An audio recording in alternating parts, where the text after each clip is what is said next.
Yeah, an expanded recap would be sick as hell. That's cool because I was actually going to offer a abbreviated recap because so much happened. So here's the deal.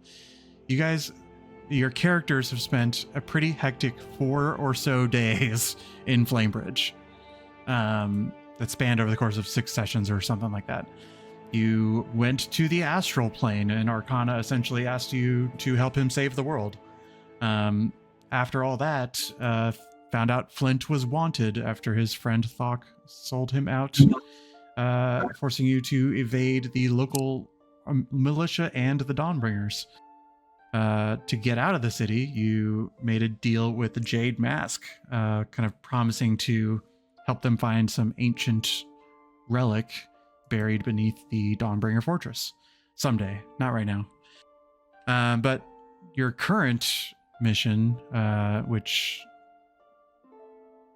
I don't want to say is more of a priority, but it was sort of like the deal you had made to handle next, was to work with Brinstriana Galanadel, former Selnivan associate. She is helping you to find and seek justice from Asham, who is Selnivan's lieutenant in the Nightmire, and in exchange you're helping her get a few final blue harlequin flowers to help her finish her research. So you are currently so that's the abridged version. There's many more details that had been skipped, but you're currently on a, I think, roughly 7-day airship ride. You guys set down every now and then to stretch your legs. Like that's sort of baked in to this time. But you currently have 7 days to kind of talk amongst yourselves. You had sent a few messages. Avendir sent you something that was funny because you didn't realize he was in Flamebridge. But now that you're on your way to the Nightmire, you have this time to discuss amongst yourselves both anything that you want to talk about, whether it relates to this mission or not, and to prepare for what it means to go into a dark swamp, dark and potentially dangerous swamp.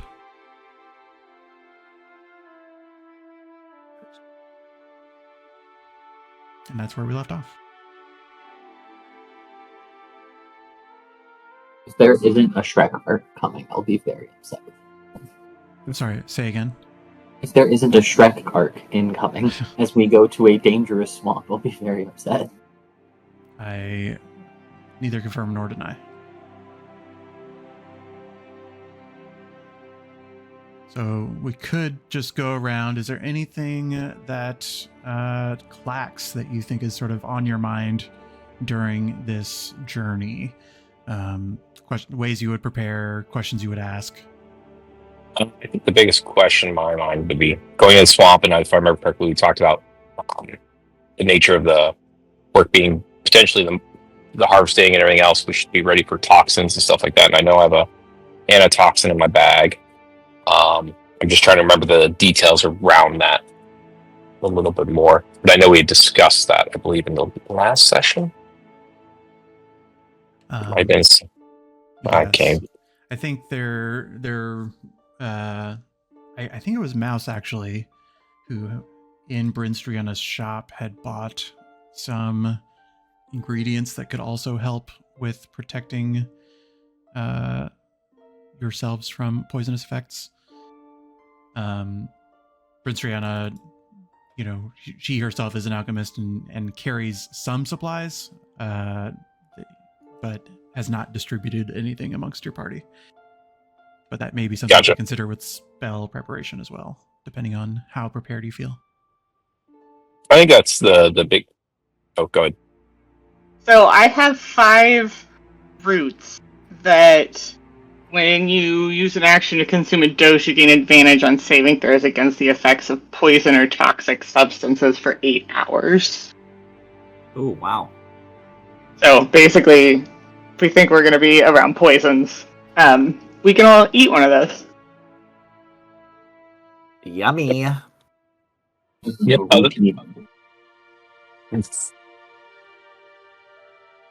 Brinstriana kind of speaks up and says, I suppose we should talk about our approach, but in theory, we could be in and out in 8 hours. I don't recommend resting in the Nightmire, unless we were to. I guess I don't know what your plan is for a Sham. If you cleared out the entire camp, presumably you could use it to rest. How many people are we talking about in the camp? She sort of thinks for a moment and says, the time that I've been there, which is brief, I would say there was at least 15 people. However, it's been a month since we were told to halt our operations, and it wouldn't completely make sense for them to stay at full capacity. They didn't have something to do. So Is I can't there- be certain. Yeah, is there a chance that there's something else they could be doing down there? I understand that you were told to hold operations, but could there be a chance that they're continuing either way? Well,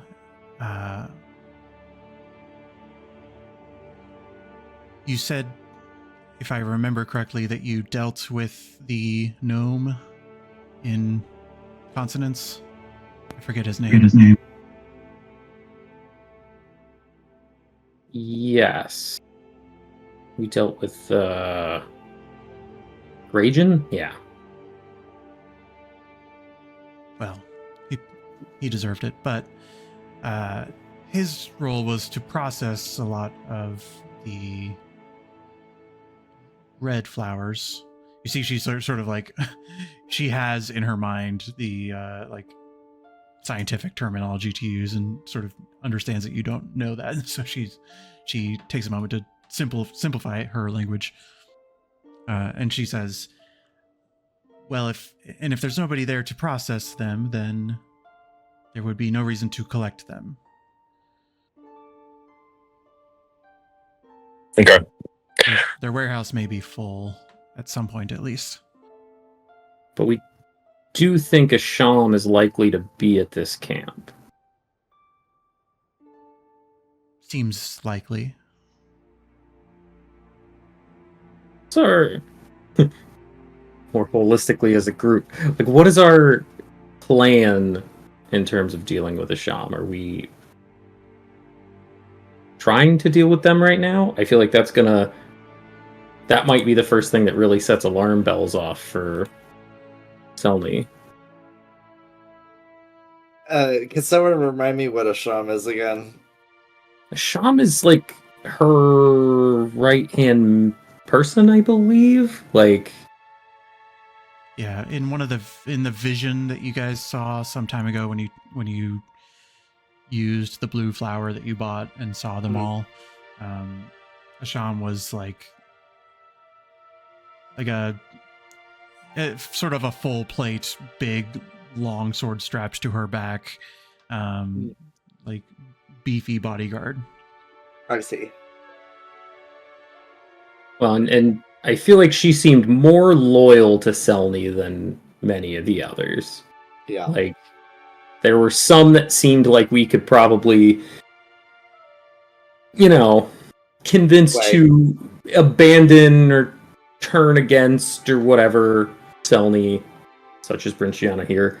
And there were others like Asham, and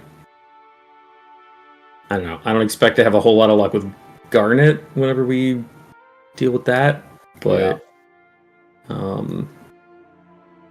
look Bristriana at- speaks up and says, "Garnet is probably not there. It's not. Swamp is not somewhere that he would feel comfortable." Do you think, Prince Yorana, there's any chance of playing, or is this a get in, deal with however we need to get out situation? I was under the impression that you were going to deal with her the old-fashioned way.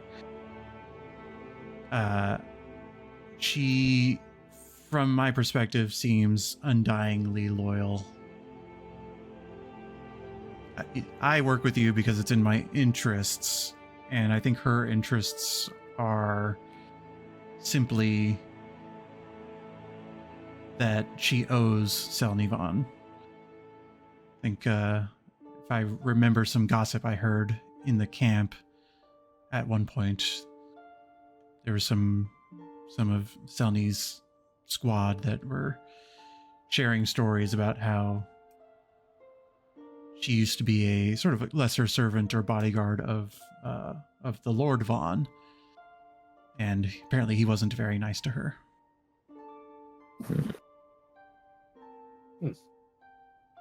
Oh, if need be, just get me a good shot and I'll do my best. I was actually going to bring up Prince Triana. If we get into a fight, take care of things the old-fashioned way, are you prepared to, join us? Or is that not really your goal here? Like looking at her spell list to remember what she does.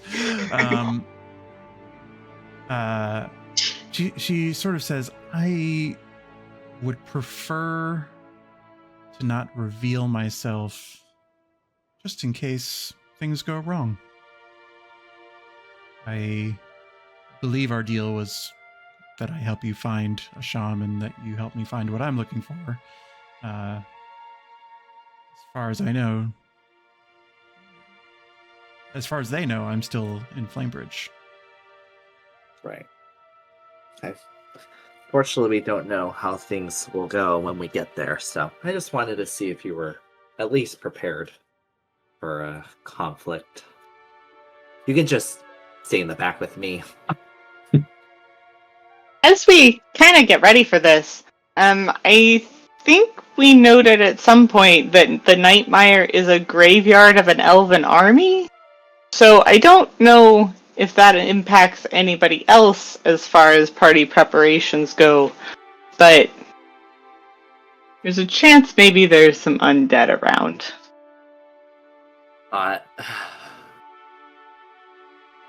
Good to know or remember. Or at least that's what Mouse thinks. They're undead adjacent. It's in my research, it is as if they're living a second life. That they were elves and then they were reborn as plants. Oh. Fascinating. Perhaps could still be classified as undead for the purposes of spellcraft and depending on what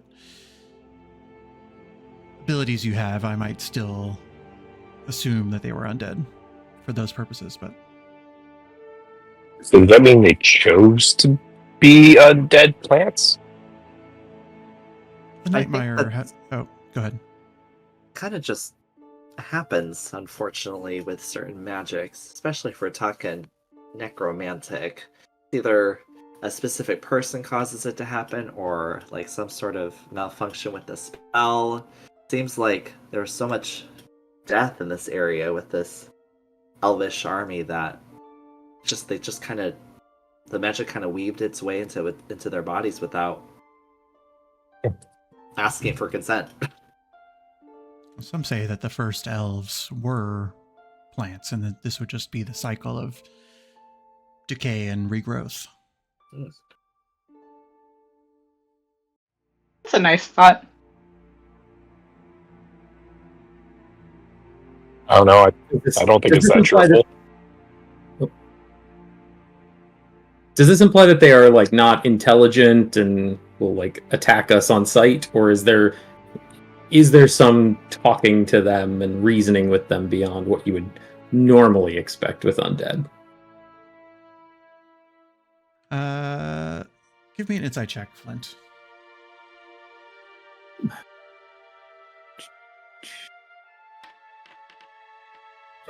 Not good. I'll let one other person roll if they want. Yeah. I don't want I can, everybody because to roll every time. I'm curious also if, favored enemy, because I have elf as a favored enemy type. Oh, sure. If that would apply. Yeah. Yeah, sure, go ahead. And while you're rolling, how do you feel about Brinstriana, the elf in front of you?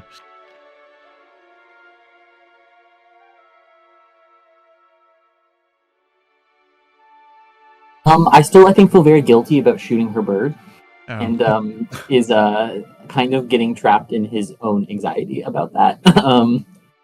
Like, wow, you're cool, maybe, and I got off on a very bad start.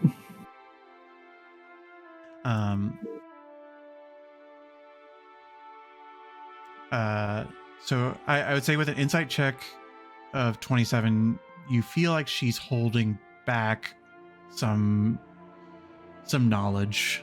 You don't know what it is. But as you guys are just talking about the elves, you just feel like she's a little guarded on something.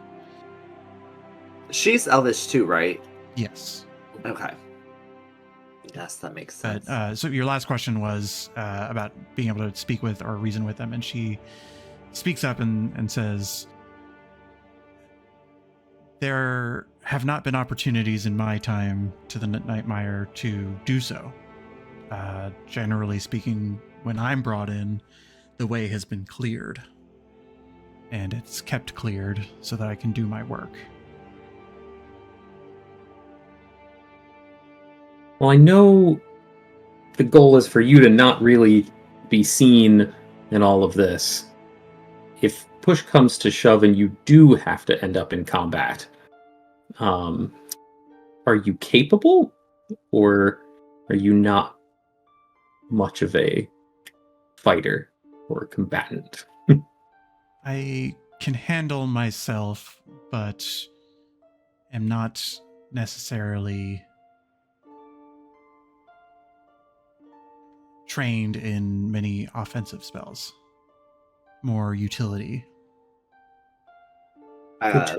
Yeah, as let's say, like I said, you can stay in the back with me, and if we need to get out, I got plenty of spells to like get us out of sticky situations. So we're good. We're fine. Magic users, woo! Love it. She looks at you wearing medium armor. Compared to her, you seem much hardier. Well, I'm a little bigger. It's fine. That's like a major glow up that's happened, because like before, like we don't talk about it before. I'm just advancing So time. true. Several days are passing as we are having these conversations. I looked at my previous notes, and I have highlighted, let jury know that the Source Institute is not a good place to go. So I'm going to do that. I will use a sending spell and send a message out to Dory saying, hey, I know Source Institute was a place y'all were going. It's rough. Be careful. Love and miss you.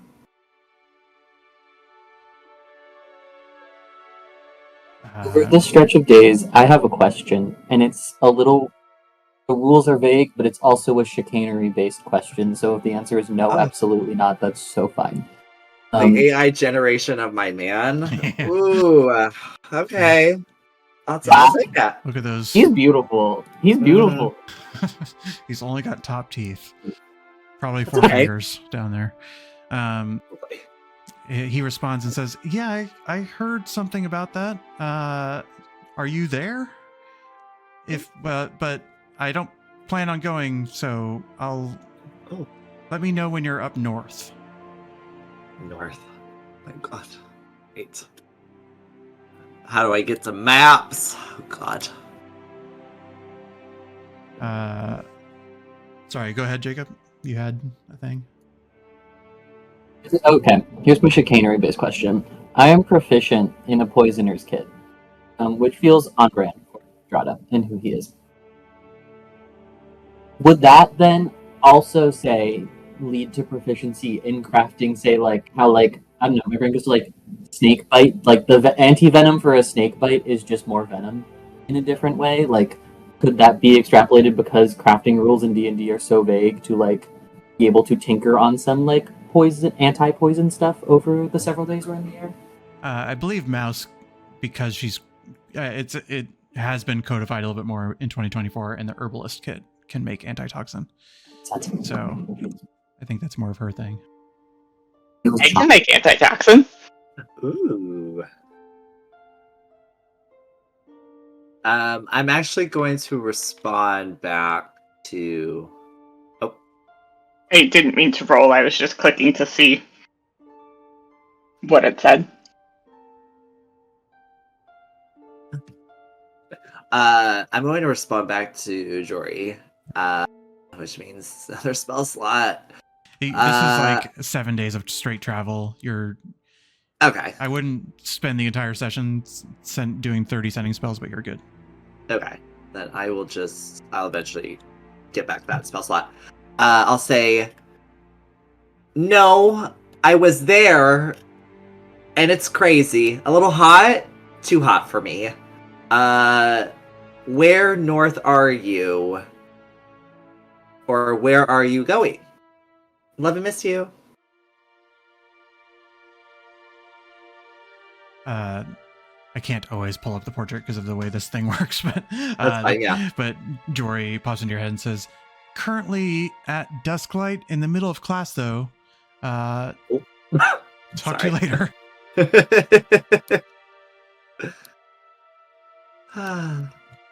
And then for probably like 30 minutes, I'm gonna just imagine our life together when things start to settle down and like the universe isn't like going to shred itself apart. Can Jory also cast spells and things? What is... You know, I think he's more of a scholar, like an academic. So maybe a wizard. DM, correct me if I'm wrong. I have never personally seen him cast any spells besides like what his race can like generally do, which is I think a little bit of like levitation stuff, right? Yeah, like gust of wind, or not? Gust of wind and like stuff like that. Yeah. So it's like a little bit of air things, but he's just a cute scholar, which I love him for it. You love him.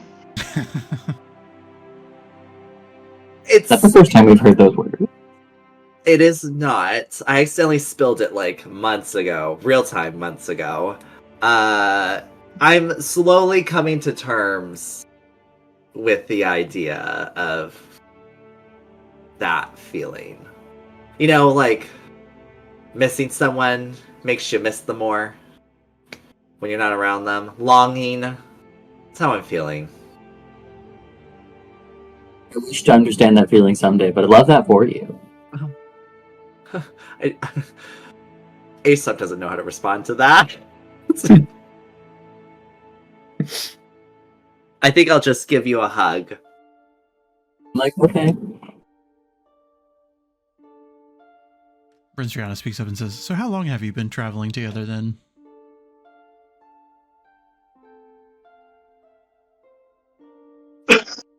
That's a great question. Like, Time just feels like, you know... We did a fast forward at some point. It's been like 2 or 3 seasons. Yeah, I thought it was 2 seasons, but yeah. And you all, what keeps you together? We're friends. We help each other.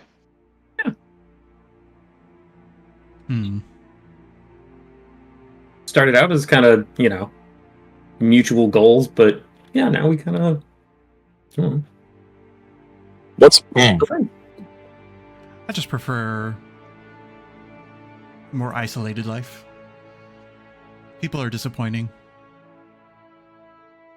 I think people can be disappointing, but there are people out there like you, maybe living that more isolated life, and I don't know, maybe one day you'll meet a friend, an individual that you enjoy spending time with.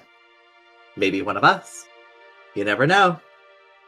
Well, it's just like about expectation setting and what you are wanting out of people in the first place, Well, I've had about 200 odd years to think about it. She looks at all of you who are young by comparison and says, "I think I'm okay." That's, it's fair. As long as you've taken the time to think things through.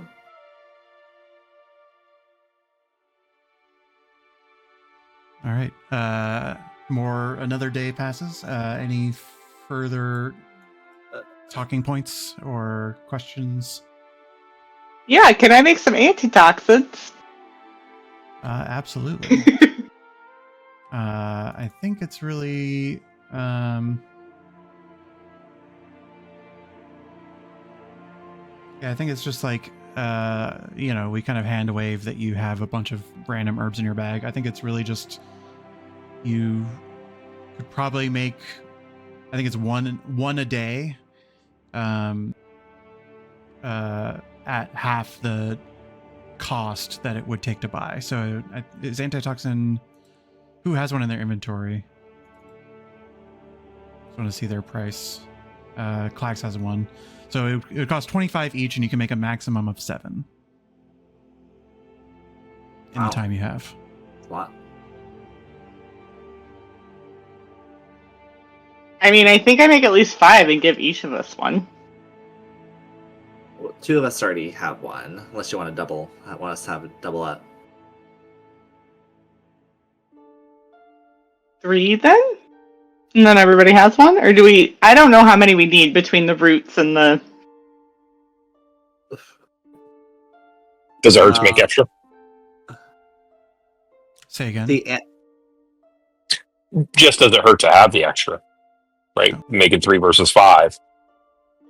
So, you read a little bit something different than the roots from the antitoxin. So antitoxin just saves against poison, which I think root is like diseased things. And then antitoxin is only for an hour rather than 8. Oh, she's using roots. Antitoxin. Let's do it. So, sorry. The antitoxin is better, or the root that she was able to kind of do her thing with is better? The root's better because it lasts longer and it's effective against more things, from what Mouse said. Okay. And that's what we're doing, not creating the antitoxins then. I think Mouse can make antitoxin through the herbalism kit, right? Yep. Yeah. Okay. I mean, I'll make a few of them. Maybe make 3, and that way we've all got one just in case. Yeah, I'll make 3. Okay, I will add one to who doesn't have one? Drata, Mouse, and who's the third? I think it'd be Flynn then. I don't think I have one. Okay, I will add one to your guys' inventory. Mouse, if you could just deduct 75 gold. We have done so. Can we also distribute these roots? Yes. Don't know if I can send them. The Oh, bottom I left can give them corner- to character. Yeah, the bottom left corner, you can hit the trade button as well.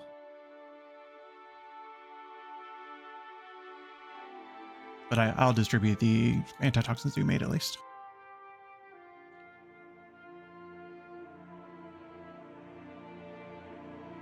He's lying too. We're going.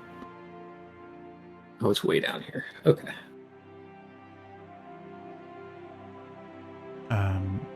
As we do some inventory management, Brinstriana asks, so I'm not used to traveling on an airship, but normally, I suppose normally I've walked the Nightmire on foot.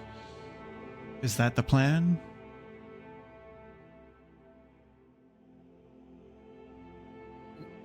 Maybe we find Can't we have it kind of outside of the Nightmire slightly to set down and tie the ship off or something? Is it one of those places where we can, like, if it's coming from a distance, we can see, like, clearly, oh, that's the Nightmire, so we can just, like, land maybe, like, a mile away from it? Or does it kind of blend in with the environment? Yes, you will see a dark, shadowy forest on the horizon. Great. Yeah, I mean, there's nothing wrong with tying off, like, a mile away, so we're not seen by anything inside. And although I'm not necessarily an expert navigator, I do know the camp to be just a few hours into the woods. The terrain is a bit difficult, and as I said, it was normally threats were cleared before I came in, so I would urge caution because I don't necessarily know what to expect. But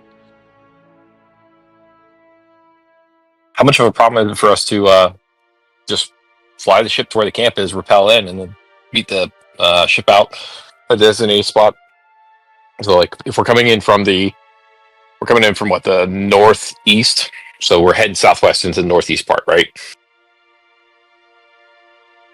All parkish. So, Yeah. So here's the Nightmire. This is going to be at the pickup point. Airship meet us back here, but then continue on in on the airship, rappel in, because I know people have some magic stuff that made me fly one time. That was a lot of fun. Drop in, do what we need to do, trudge out, or if we're quick enough, maybe even catch up with the airship, but probably not. And then walk back out the Nightmire. That way we're not going two ways in and out of a place called Nightmire. Don't know how realistic it is. I don't know if they have anti-airship weaponry there, because that's the last thing we need is to lose an airship. That'd be really bad. Yep. But well, I suppose I would worry about Indra, who is the sorceress there. She is reasonably powerful, and don't know that she could shoot the airship out of the sky, but I do feel like you wouldn't have a good time. And I guess I don't know what your approach is if you're taking a more stealthy approach. I mean, it is a walled camp that generally has guards posted outside its entire perimeter. So if you could find a way to stealth in, I guess I don't know how aggressive you plan on being. Well, and I also, if we're all rappelling or flying or whatever in, I don't know who then pilots the ship back to wherever the rendezvous point is. So I think we have to park it somewhere. Yeah. It has brakes now. It's great.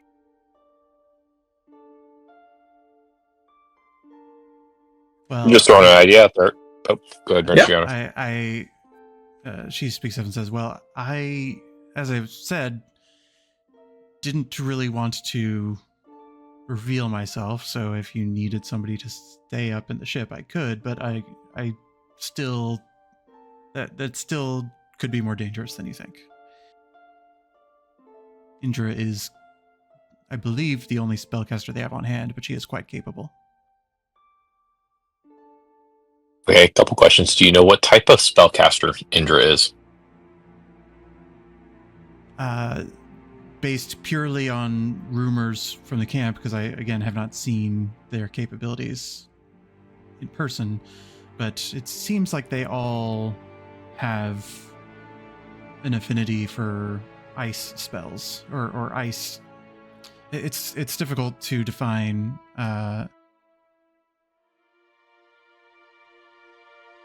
The nature of paladins, I don't know how much you know of them.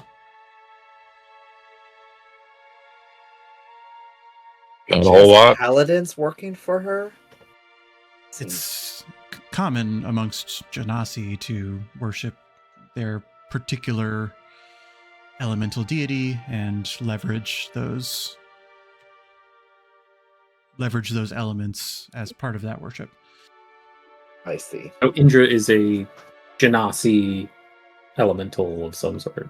No, she's a water she's a water Genasi, but Okay. Her specialty in ice, frost, water, things of that nature is pretty common amongst their people, but I think Asham's particular team, they tend to all be carrying frosted blades of some kind or another. That's good to know. I have nothing related to fire in my wheelhouse. It's always. I feel like it's always a gamble as to whether a frost thing is going to be, like, resistant or vulnerable to fire. They are, to be clear, they are humanoids, Genasi. Yeah. They just wield the power of their deity.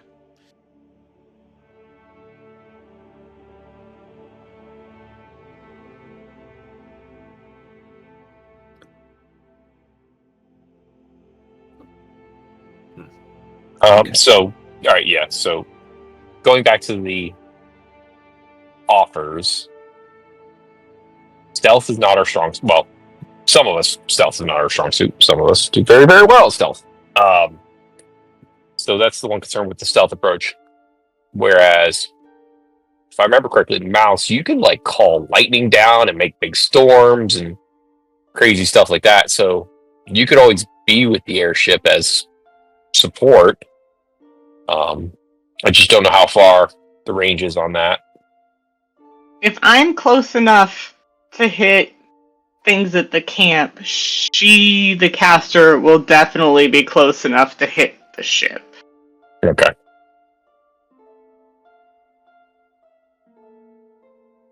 I do think that raises the question of, like, do we think we're just going in guns blazing and trying to take down the whole camp?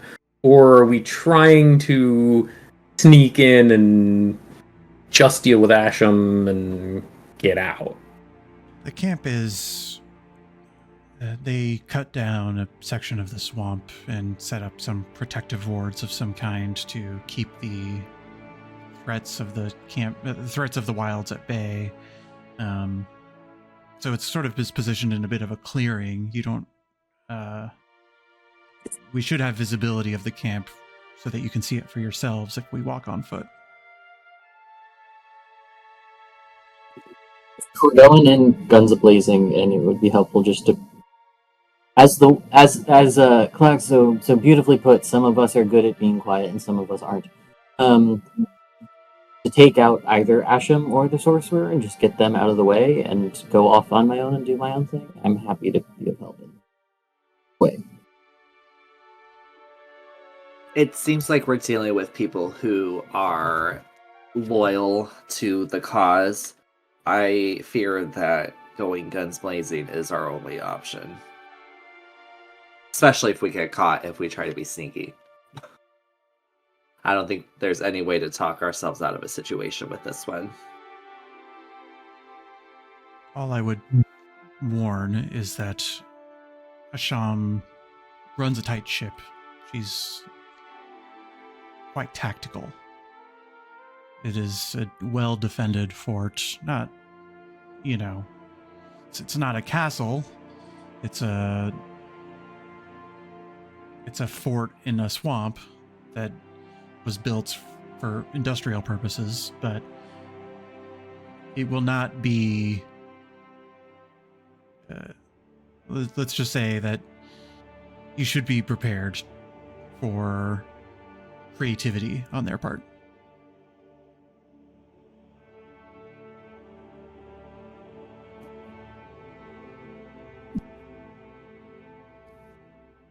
So again, it comes back to, as much as I don't want to, I do think we have to keep the airship safe so we have an exit strategy. Yeah.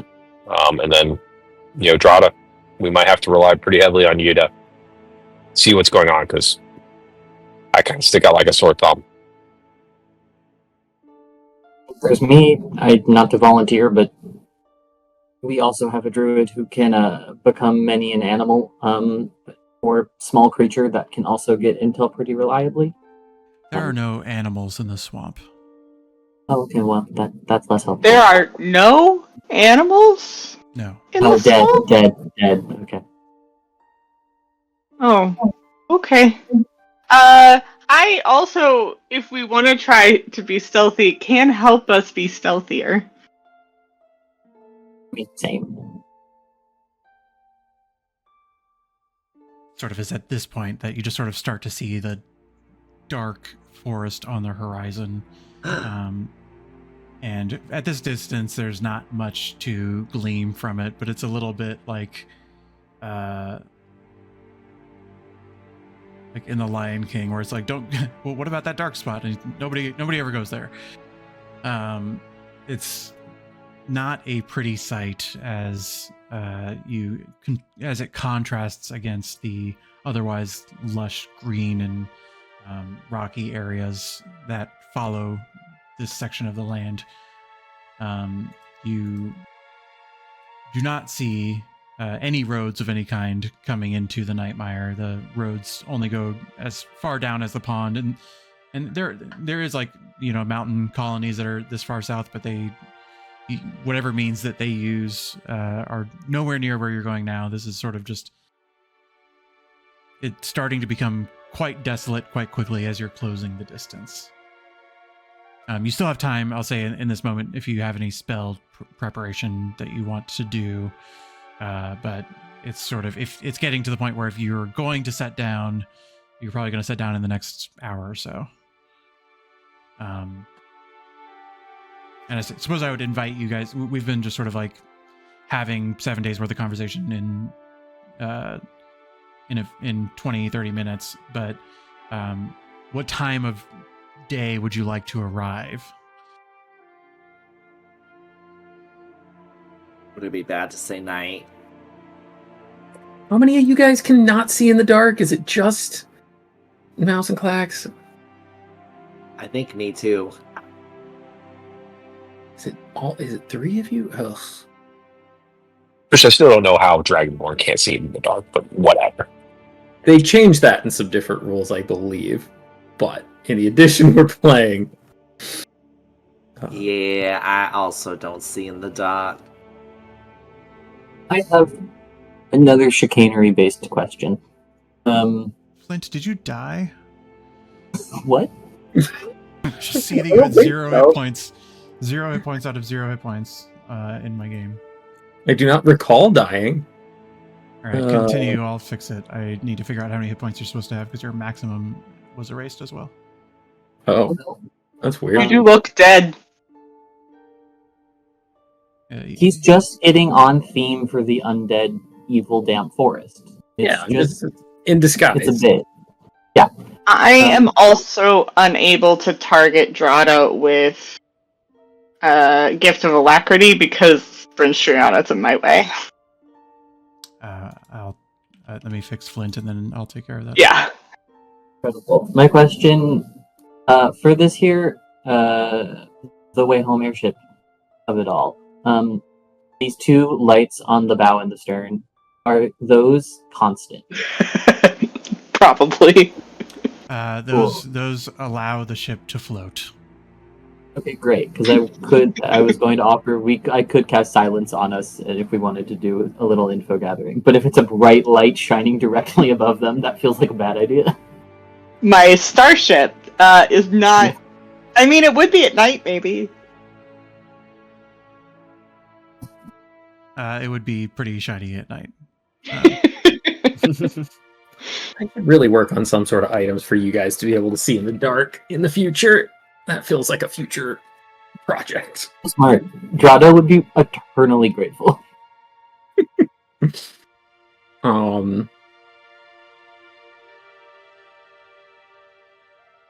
I can cast Dark Vision, but I can only do it for like 1 person. Well, that's not entirely true. I could cast it on 3. Yeah, I could cast it on 3 of you. It would just burn up a bunch of spell slots. It does last 8 hours. Yeah.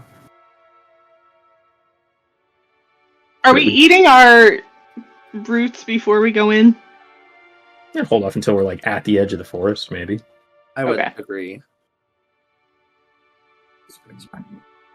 Flint, do you even have spell slots? I'm looking, making sure nothing else was broken on your sheet, and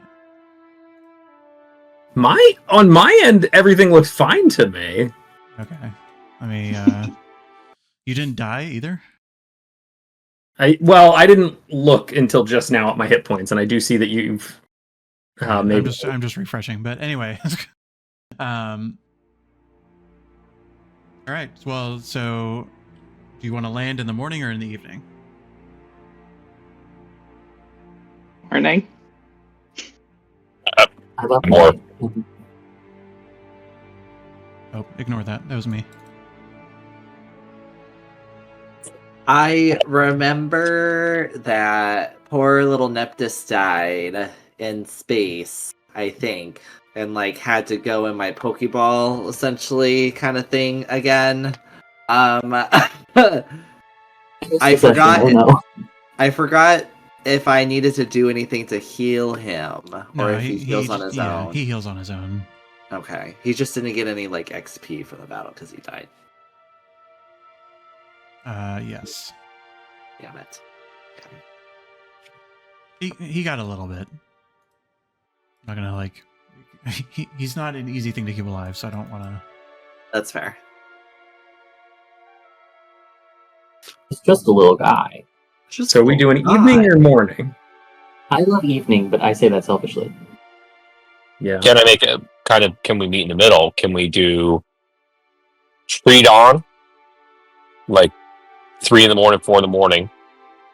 Get to the camp right as morning's hitting, so hopefully there's still some darkness to help us scout out, figure out what's going on. But then that way, if we need to go in guns blazing, we have enough light to function, and then that gives us the rest of the day to get back out. Perfect. I feel that. Well, and Brent Striana speaks up and says, "Well, we do have to find It's through the woods. the flowers as well, but should ideally not take the whole day. I will say that they tend to have those things mapped out somewhere in the camp. There's a sort of like a command tent that I'm usually brought to for a briefing before we head out. And I expect that if they have anything, any caves mapped out, that it should be in that tent." So we deal with the camp first, get the map, and then try and go find some blue flowers. Or somehow sneak into the camp, grab the map, run out, and then grab the flowers.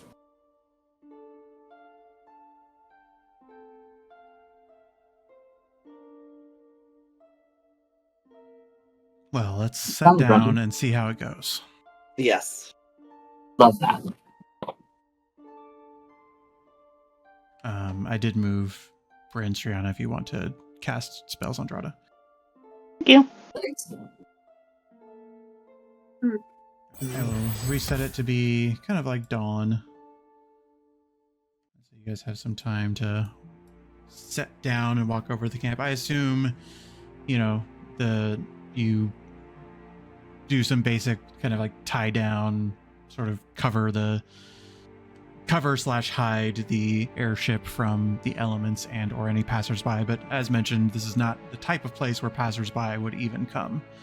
So you feel relatively confident in where you've decided to place it. Mouse, you with your mapping skills are able to quickly notate where it is. And you I was unable to give everyone the sec he wrote. Okay. It looks like I can't, but it won't. Okay. Well, while I do that, any final conversations that you would have? As we're tying down one ship, I almost said boat.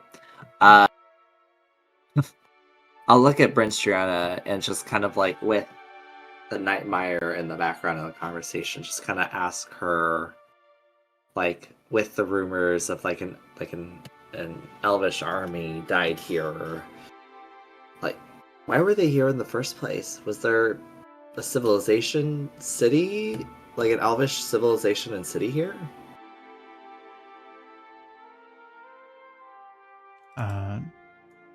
She'll look at you and sorry, I think everybody should have one Thicky root in your inventory. If you for some reason have two, just reduce it to one.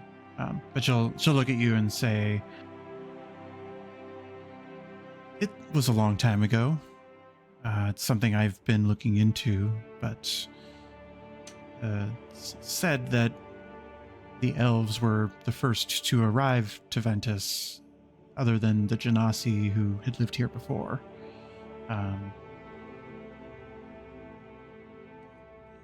As people do, they squabble over land and property and whatnot, and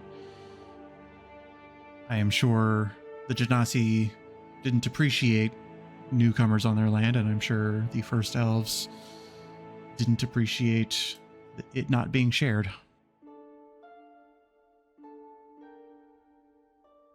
I want to make an insight check. Specifically on the part where she said, like, I'm, like, interested in it. I want to know, how deep does this interest go? Is she somehow, like, connected to the histories here? Is that why? Go ahead and insight check. Great. As you guys start like getting down further, she'll mage armor herself and prepare. I'm happy to try to give the help action, just at some point waddling over and just being like, she communicating. She's not telling the like full picture. Oh, okay. No. It's fine. Get him out now. I think she's talking and I'm dreading going into this dark forest. It's just, oh boy, mud. I'm expecting a lot of mud, and I'm not prepared for that. I don't do mud. Geraldo, you can roll again with disadvantage because you've already rolled this before, but in lieu of the help action. Okay. Get my ones out now, it's fine. If you could roll me one more time. Yeah. Okay, not the worst, because you have a plus 10.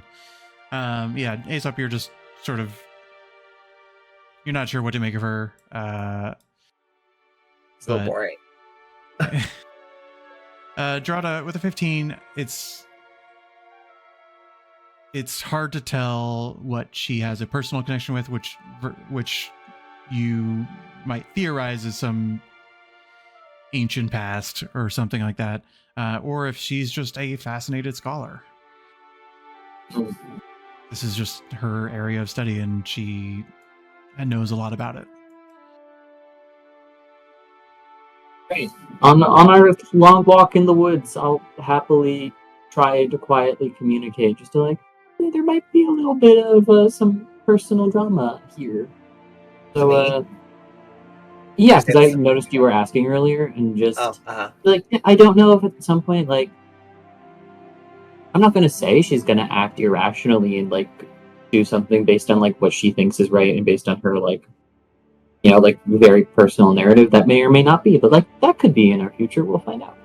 I don't know if that's gonna happen. I think it's more, she knows more about like the history of this place than she's letting on, and whether it's a personal connection or not, she's not telling us something, so we'll see. I don't know. Just kind of positioning you guys. At this point, you've sort of sat down. You're walking in the woods. You guys are having this conversation here in the back. For the purposes of this map, there's nothing to walk around and explore. This is just sort of scene setting as you're walking through the swamp. I think. Oh, sorry. I'll set the stage just a little bit. Like as you're getting into this area, you pick up on a few details immediately. One, she was right. There are no animals, insects in this swamp of any kind. Normally, you would walk into some place with a sense of like there in a place like this, you'd expect it to smell really bad, as it is decaying or decrepit in one way or another. This has reached the point past decay where that is all sort of like been neutralized. This place smells clean in a way, not magically clean or anything, but it smells untouched. And while there are sort of like, broken tree branches and whatnot all over the place, as well as rocks and bushes and whatnot, there's sort of like there's both that teeming life that you expect there to be in a swamp like this, but also that lack of it at the same time. The water is, aside from you all sort of disturbing it as you walk through the swamp, which you must, because it would just be kind of impossible to navigate if you didn't. The water is very incredibly still and very shallow as well. As you're walking through, you see what you see here on this map. There's a number of sort of like boulders throughout the space. There's trees that are about like 20 feet tall. And throughout the space, you as well see a lot of kind of bushels of these red flowers. Those don't appear as you immediately enter the swamp, but sort of as you've been in here for 30 or so minutes, you start to see as they become more and more dense. What kind of flowers are we looking for, you, Brinstriana? We're looking for blue ones, right? Yes, they are deep in cave systems. Cave systems, I see. Is there anything special about all these red ones that we're seeing all around?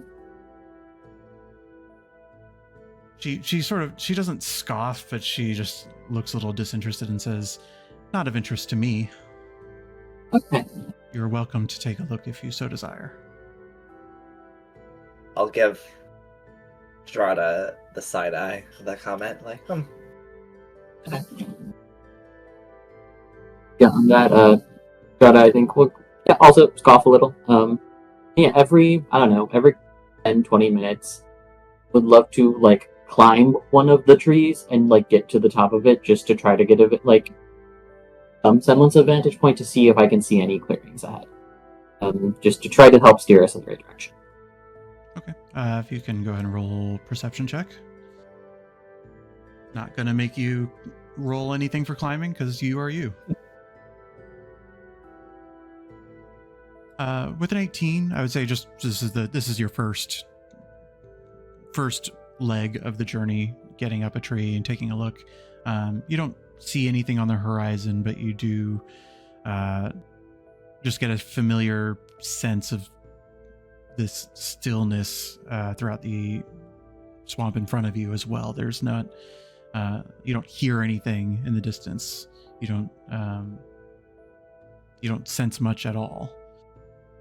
You are at this point sort of following Brinstriana's lead, loosely at least.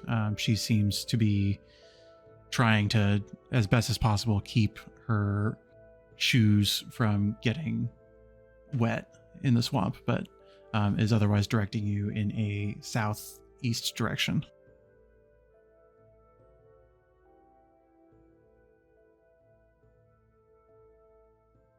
You see anything out there, Drada?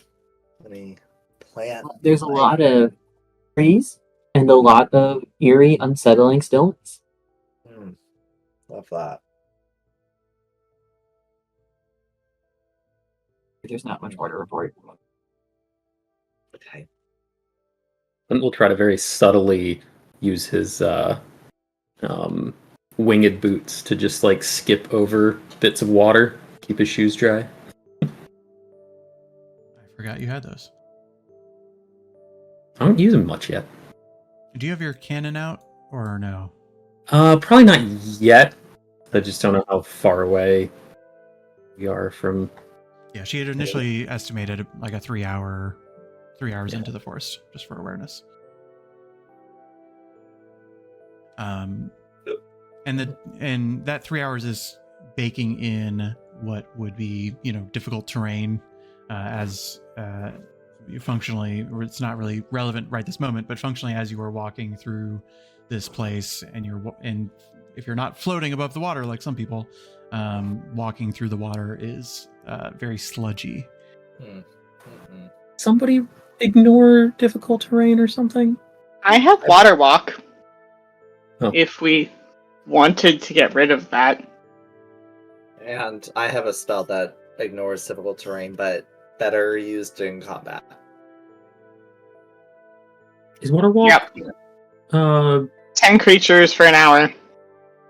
Is it ritual? Yep. Mine was That's well. a ritual? Damn. Yeah, What let's it do that. says. I think Oh. water walking and water breathing are rituals, which are like really good rituals. Yeah. Aesop and Drada, come closer. Okay. Shuffles ahead. Perhaps you want to do this off of the water. I guess it doesn't really matter. I also don't know how to... Oh, I don't know if I have to target... If you for do water. Shift T, you can target multiple people, but if you feel like you need to. It wants me to target something. Oh, there we go. As long as I got somebody.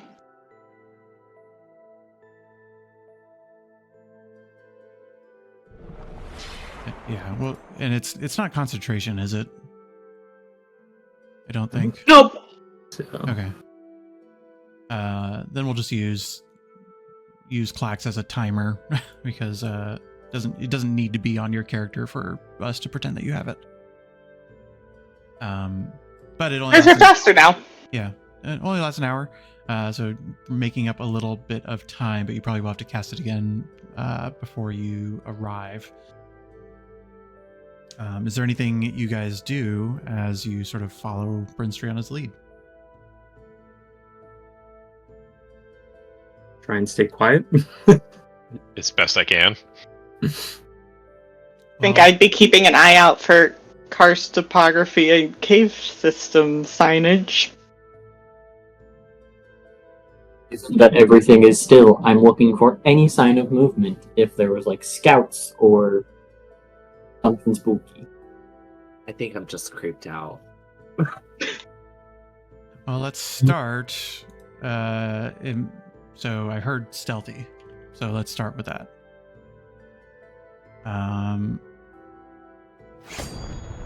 Let's see how people do. Oh, golly gee.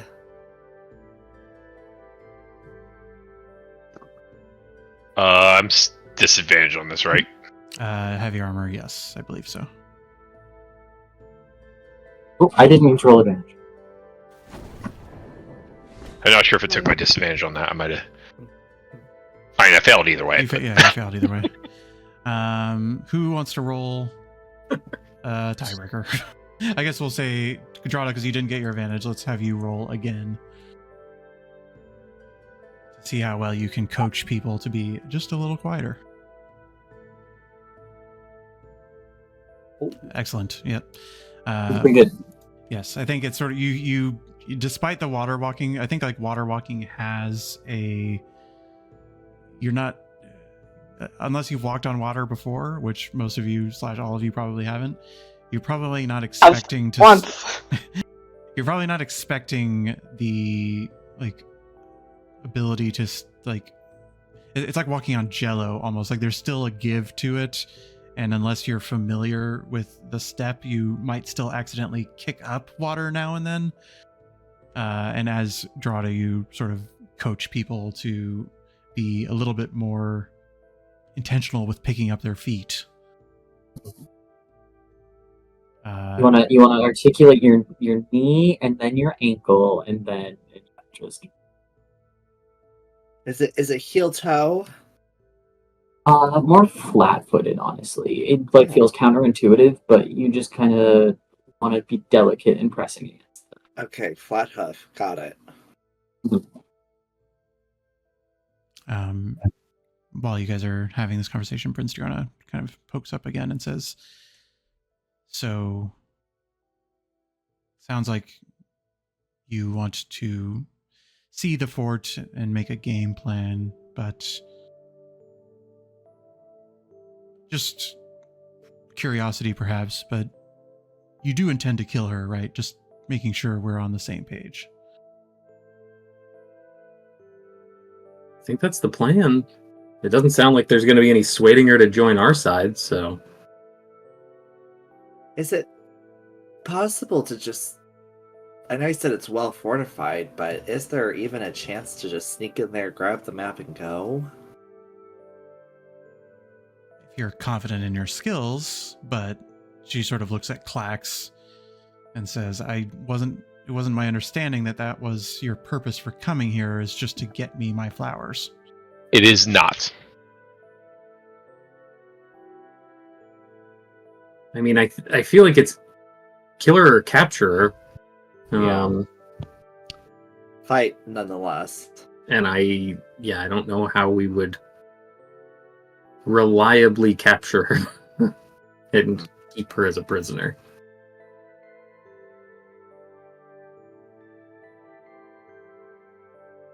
Why are you so worried about it? Either way, as long as we get you what you need, is there something scaring you that you're holding back on us about?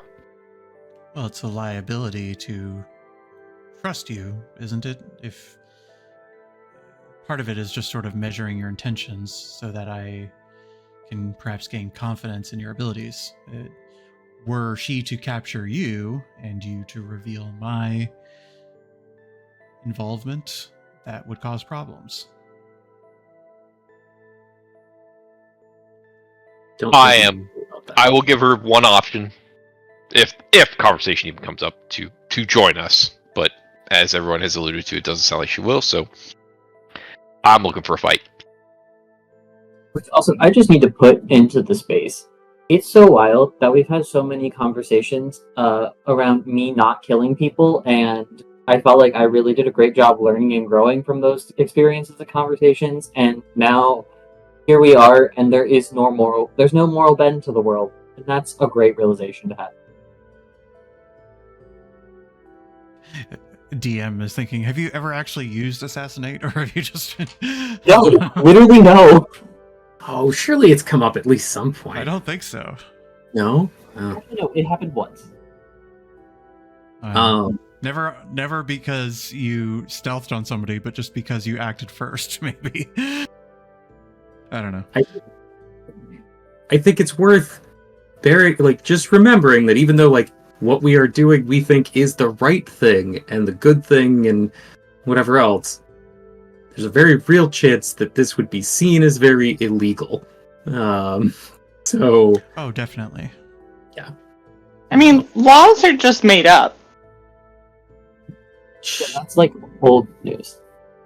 Lots of things are made up.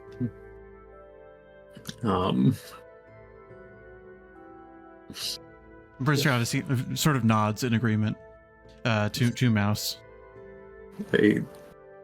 Flint doesn't quite know how to respond to it, and maybe just kind of for a little bit is like, well, I guess laws are just made up. Scratch for a while. Agreed upon social construct that civilization uses to people in positions of power and positions of power.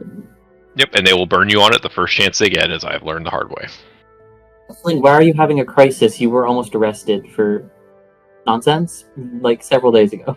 Well, for being a deserter, says the paper at least. I knew I was breaking a law and didn't question whether it was just made up. Well, we're all criminals today, then. I guess that's nothing new. Some longer than others. I mean, they can't make my bounty any higher, right? Raja takes out your wanted poster and scribbles over it another 100 gold. All right. I mean, Drado, just go and roll me another perception as this conversation continues and you climb a tree.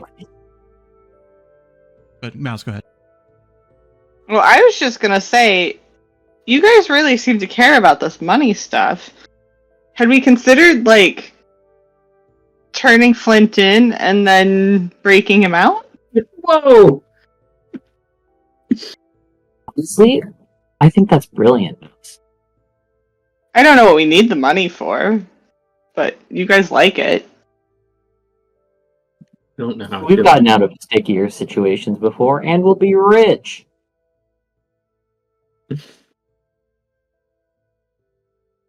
Prince Strata seems to be measuring you guys up to see if you're knowing that you're not serious about jailing Flint, but are you rich? Does money matter to you? Why are you here anyways? Sort of what she's thinking. You see her brow furrow with that thought, but she doesn't ask. With a 29 perception, you do still have a sense of safety in this moment. You do, in the kind of closing distance, see yourselves approaching you can't see any details, but what you see are these sort of like tent toppers, like these red sort of canvas sheets that are sort of poking out from outside the tree canopy. And in this moment, you don't see anything besides that. So whatever, like, I think you would be able to sense that, like, assuming that this is the camp, the walls are shorter than that. Would be this is sort of the thing you glean. Okay, we got a clearing coming up. Easily scalable walls. For me. For other folks, walls.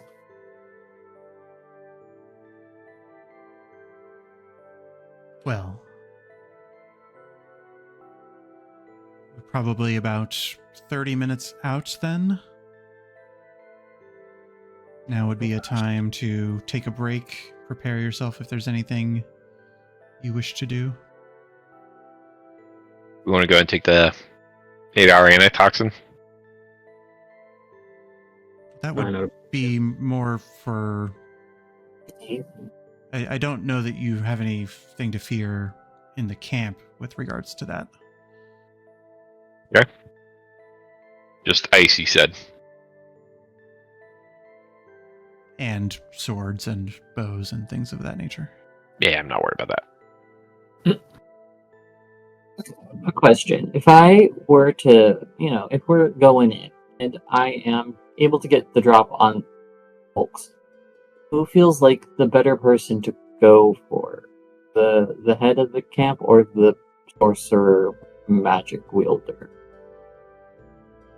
In terms of just survivability. I mean, generally speaking, I think casters are going to be quicker to take down, or, well, easier to take down in that one assassination attempt or whatever, and the potentially more dangerous in aggregate. Like, I'm sure Ashram can beat one of us up pretty bad, but Caster might beat all of us up pretty good. What is... Love that for you, Clax. What does this sorcerer look like? What should I be on the lookout for? Mentioned before, water genasi. Yes. Paladin. Correct. No. Any specific... Oh. We've heard there's many of those. Any specific identifiable features so I know who my mark is? Clarifying out of character, the way she described paladins were more like the guards. My bad. And then Indra, who is the sorcerer she mentioned, is not like that. And so she would say, well, candidly, she looks a bit like me, but older. And she and many of them have these black dots on their face, but she would be the one not wearing armor. She'd probably be wearing something like this, and she sort of like reveals the kind of translucent mage armor that you can barely see hovering around Brinstriana. That makes sense. Okay, I'll get my vote. Well. All right. Let's get one round of stealth checks, just sort of as this isn't necessarily the stealth check of you walking up to the camp. This is your sort of like final leg of your journey as you're approaching the camp. So we'll just get one more round of stealth right here. DC will be a little lower because you're walking on water and whoops. Actually, no, that was already baked in. That was last time.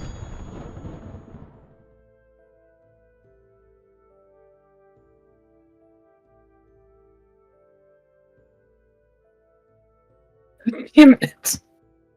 You can't win them all. So many dice.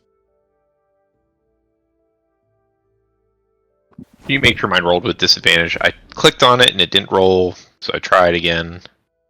I think I saw two of you. I can't check anymore, but I saw two of the dice come out. Okay. Thank you. Either way, I failed, but The 3 people succeeded. Drada, if you failed, I wouldn't let you roll the tiebreaker, but because you keep succeeding, I will let you roll the tiebreaker. Oh yeah, it's another tie. That's funny.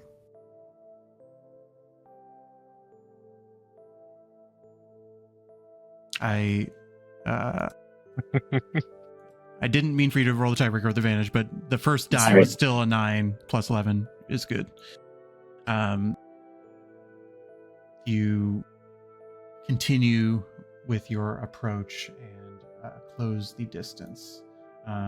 Dawn has sort of broken as the sun is starting to rise in full.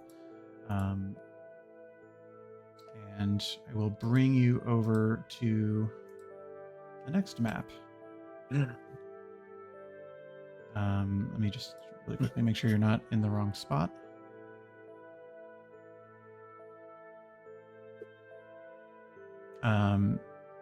So before you start walking around, I want to sort of give you a sense of what you can do before we have to start rolling dice. At your leisure, feel free to walk because it's daytime, you have pretty full light. Your stealth check will allow you to get a full perimeter of this place if you just want to walk around the camp at your leisure, to get a sense of what is where. But you cannot, at the point that you decide what your approach is, we're going to be starting from the edge of the map, if that makes sense. As you are here, you don't necessarily see it on your screen, but actually hold on. Because it's daytime, I'm going to give you guys some more information. I need to make you fly really quickly. So you all might be able to see this entirely without having to do a perimeter check. Currently you're flying, and I'll set you back down when you start the approach, but this just kind of gives you an aerial view that you would have a sense of this from the outside as you see the tents poking out.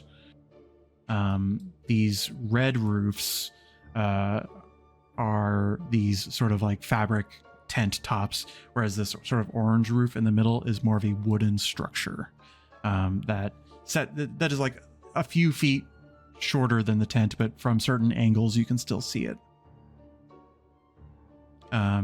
As we're just sort of like getting a tour of the surrounding space, you see that there are these like watchtowers throughout the perimeter of this space that have what seems to be a soldier of some kind positioned on top of them. They are, although this wouldn't affect Drada necessarily, but for the purposes of everybody else, they are sort of like in a half cover where their chest is covered, and you sort of see them poking out the top of these ramparts to scan the sides of this camp. But this is what you see.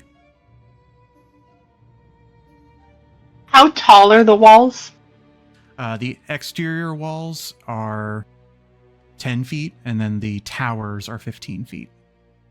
Or sorry, the towers are... oh, sorry, I misspoke earlier. The tents are 25 feet, the towers are 20 feet, the walls are 10 feet. So the towers are sticking out like 10 feet above the walls. Does there appear to be like a main entrance? I see one on the eastern side. Yeah, there's one on the eastern and western side. I missed one on the west. Okay, got it. Yeah. From your initial sort of guesses, it does seem like they have 360 coverage on this space. They seem in this sort of moment where you're sort of circling the place, you don't really see any rotations, but it sort of depends on like, you know, how long you want to stake this place out before I reveal more than this. Do all of the watchtowers have line of sight with each other?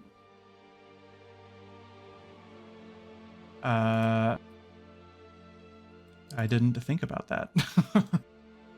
No, they don't, because so just you can do the calculations yourself as best as possible, but the tents are 25 feet, so you'd probably assess at least a weakness on this side potentially, where I'm pinging, that might be blocked, and then this one is the one on the left side is a little tight.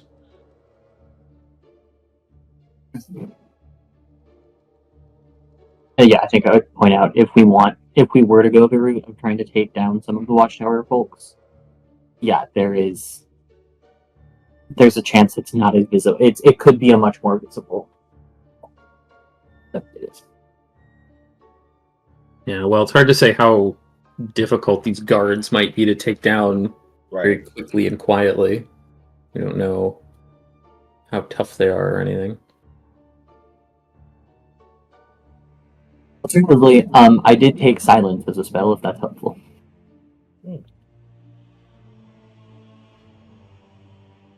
And currently, I would say that these torches probably are not lit.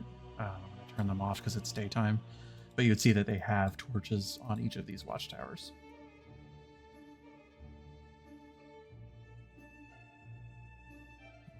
So here's the thing with 10 foot, like I'm going to be a wrecking ball trying to get over a 10-foot fence. So if we're not using a gate, it's like, can we go through the fence, or is there some way to get above and over it? And then what do we do about the guard? If somebody can get visual of anywhere inside the camp, you and me, Clax, because we're the biggest ones in the group, I can teleport us in a space that is okayed as safe by someone who can see it. Got it. Okay. So I think that means me and you are definitely rear guard for now. Yeah. So then I kind of just keep looking over at Drada. So and again, like I said, hopefully we're early morning dusk, so if there's some, again, I don't expect to be pitch black or anything like that, but is there any? There's shadows at least. Yeah, can I play the shadow game at all? It's not dark enough for your invisibility magic, and they would. So that's one of the reasons I turned the torches off, is because they probably would have them lit during the darkest hours. I could just make you invisible. I know you don't usually need that, but I could also make you invisible with greater invisibility. I think greater only lasts a minute, though. Oh, that's true. But it would be potentially a really good way to take down a couple of these guards in a hurry. Yeah. Just that's a big level spell, especially if I'm transporting Clax then. Yeah.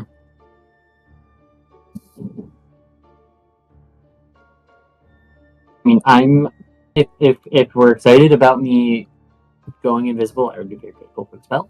And I'd be happy to sneak, try to take a tower down, etc., etc. I'm also happy to silence on a tower, so when someone goes down, they don't make sound. Or instead, they don't make any sound. If that might not alert one of the guards, if that makes life easier. I mean, it does seem like if we're trying to take one of the guards down, this one that's closest to us is about the most likely to take out without alerting others. But it'll be really... New idea. What if we came to this east side and I made a 60-foot wide maelstrom that sucked everything towards the center? Would be great. Huge distraction. 60 foot is It's huge. big. Yeah. If you do that, I would try to go in take the out other whatever's side. in this tent. It's certainly going to let everybody know something's going on. I'm just letting you know. Currently, you're flying for the purposes of. I guess you'd be able to target the top of the tent or something, but technically you can't see into the camp right now, so you wouldn't be able to target it. But you could target a tent. You could target a front tent. We'll say. How's this maelstrom stuff work? You just make a big old whirlpool? For up to a minute, a swirling mass of 5-foot deep water appears in a 30-foot radius centered on a point I can see. So I do need to be able to see this. It does say that the point must be on the ground or in a body of water. For 1 minute, that area is difficult terrain, and any creature that starts its turn there must succeed on a strength saving throw or take 66 bludgeoning damage and be pulled 10 feet towards the center. Yeah. Huh. But I don't know that I can see inside the tent, so it might have to be outside the tent. Yeah, there is water, like pools of water outside the fort. I will say, what you can see on this map. Oh, so you could try and do it like over here somewhere and maybe find a spot where you could get all of them. Similarly, I could cast like, what is that spell? Thunder or something. Shatter. Cause a distraction for a guard or two to go outside the camp, and then we jump up. Could you also shatter? Could you try shattering a guard tower? I could, because it's made out of wood, correct? Yes, all of the structures you see before you are made out of wood. And it's susceptible to the spell, at least, because it's a oh, never mind. Inorganic. I would consider this organic material, so never mind. But it can still work. Somebody who's not draw to roll me a perception check. I'm perceptive. You got this. So perceptive. Based on sight? Yes, technically. Those glasses, man. That's a great purchase. Oh my god, your plus is just so high as well. So I said not Drada because as you're just sort of here, you do notice that Drada is sweating more than you would expect. Does this seem like a nervous thing or a medical thing? I assume, Drada, that you seem excited about the opportunity to assassinate people. Not that callously. Yeah. But... No, I'm excited at the opportunity to put a skill to use that I have been explicitly told I should not be doing for a long time, and I have come to terms with that. Yeah. You get the sense... I don't know that you realize anything, Drada. It's not... Like... I think Mouse just perceives it as being a little bit different, and I think that you would perceive it as... You could roll medicine if you like, Mouse. Have we ever seen Drada sweat? Does Drada? I'm sure Drada sweats. Okay. I think you would perceive something medical happening. You okay? I'm excited. I'm nervous. I'm excited. I want to be helpful. Drada, give me a wisdom saving throw. This is not relating to any. It's not what you're expecting it to be. This is something different. Oh, that's fun. Oh, lovely. Something else. So we did establish that they have somehow warded this area or something to keep out all of the undead. Yeah, that's fair. I don't remember where saving throws are. So sorry. There it is.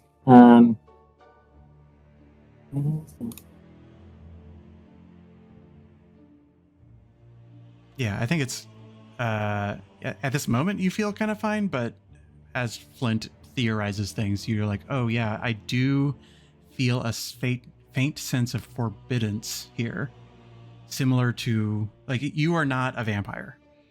You are not subject to the same sort of curse that vampires are, of the curse of forbiddance, and yet as you're sort of doing a perimeter check of this place, you feel that magic, a familiar sense of it. It's for a half vampire like you, it is not prohibitive, but it's uncomfortable and kind of like if you stayed in it too long before, if you stayed in it too long, it would be life-threatening. Yeah, thank you for pointing that out. Yeah, bad vibes. Bad aura, negative aura points. Mouse, yeah, if you want to fuck it up, I'm not mad at you fucking it up. Yeah, if we want to tear this thing apart, I'm not gonna object in any way, shape, or form. I mean, I'm not necessarily against the idea of Maelstrom, but like, I think if we're opening with Maelstrom, we should assume we are fighting this whole camp. Oh, I thought that's what we were doing. It might be. I don't know. I think we should do something so that we can get out of here. Because this place with no animals is giving me the creeps. And I guess I can't be sneaky as an animal if there are literally no animals here. I mean, is that what we're doing? Do we want to give Drata a chance to assassinate at least one of these people, one of these guards, before we do the Maelstrom thing? Makes sense to me. It's one less we have to worry about. Yeah. I'd say do the one in front of us, Strata. There's a tight opening on one end and almost no coverage on the other. Yeah. And you're close to us in case we need to bail you out. Well, I'm happy to do it. Just know as soon as bolts start flying, it's go time. Alright, maybe based on just like Flint's knowledge of building things and spells and whatever else, do I think Shatter is going to work effectively on these wooden structures? What is the damage? 48? It's 3d8 thunder damage. A creature made of inorganic material such as stone, crystal, or metal has a disadvantage on the saving throw. A non-magical object that isn't being worn or carried also takes the damage if it's in the spell's area. Oh, I thought it did like a double damage to certain... No, it's like a lower saving throw. I will say just getting a... this is not, Fort Knox. This is, they cut down the trees of this forest, and with that, they drove wooden spikes into the ground in order to create a wall. This is not like it's from you don't know what sort of bracing these might have on the other side, but I think like the basic construction of this reads more as a barrier than a barricade. And so I think, go ahead and roll me what tool proficiency? Like a Smith's tools. Or Sure. Smith's tools, just to sort of assess like how many hit points does this wall have. Yeah, I think that these hit points have 15 hit points. Or these walls have 15 hit points. And it's something like piercing weapons wouldn't have much ability to deal with that, but something like Shatter would probably obliterate it. Assuming you don't roll like crap. Because we could just go crazy. We could have Drata open up on this this middle one right in front of us, and Mouse do some sort of maelstrom thing over on the right. You need to shatter from a good on long something distance, else. and then you and I shatter somewhere over on the left or something. Yeah, And and I could teleport us in, or well, if we do through. with the shatter, it might make a big enough hole for us to get in there. If we do it on this like tower over here and knock the tower and the wall out and whatnot, and then save it if we just need it for something else. But there is sort of that option of just chaos and just see what happens. Because I think the Maelstrom, like with where we're talking about putting, it's going to take out those three and probably mess up at least that right house, and we'll keep things occupied over in that area for at least a little bit. And again, the red roofs are just tents, so they're just it's definitely gonna mess up. They're probably posted down, but they're not going to be like, you know, defensible in any way.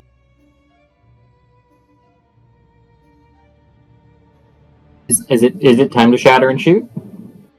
I like divide and conquer. Shatter and shoot. I mean, I think we still don't want to get too separated and fairly quickly get back together over on the left side. But well, if I'm casting, I need line of sight on that front gate, so I'm not going to be on the left side. What's the range on it? 120 feet. So you cast it from like back here-ish.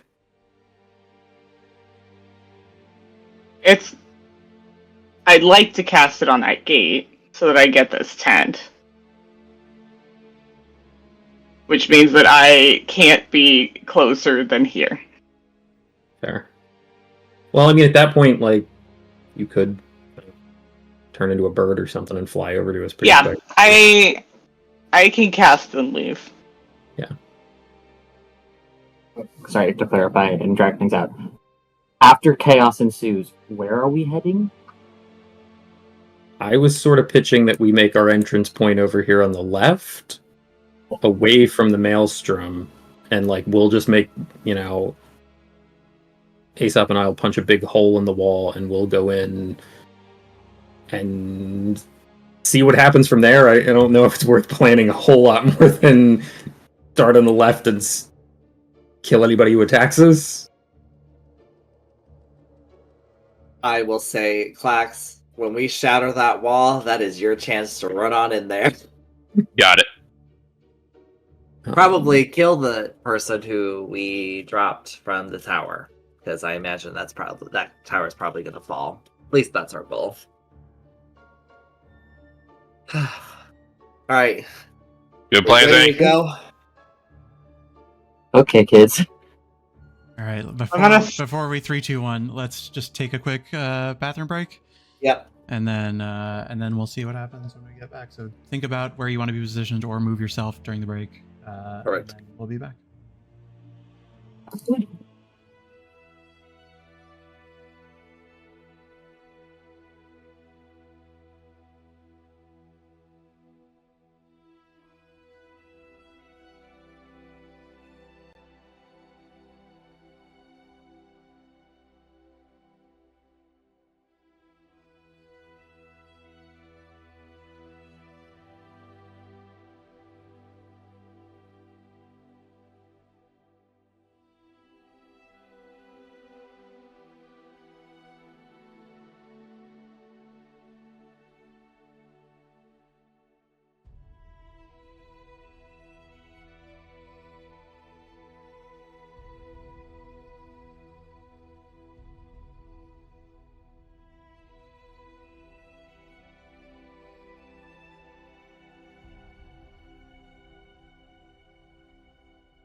All right, so here's how we're going to do this. While I explain a few things, go ahead and position yourself where you want to be. Brinstriana is staying out of this for now.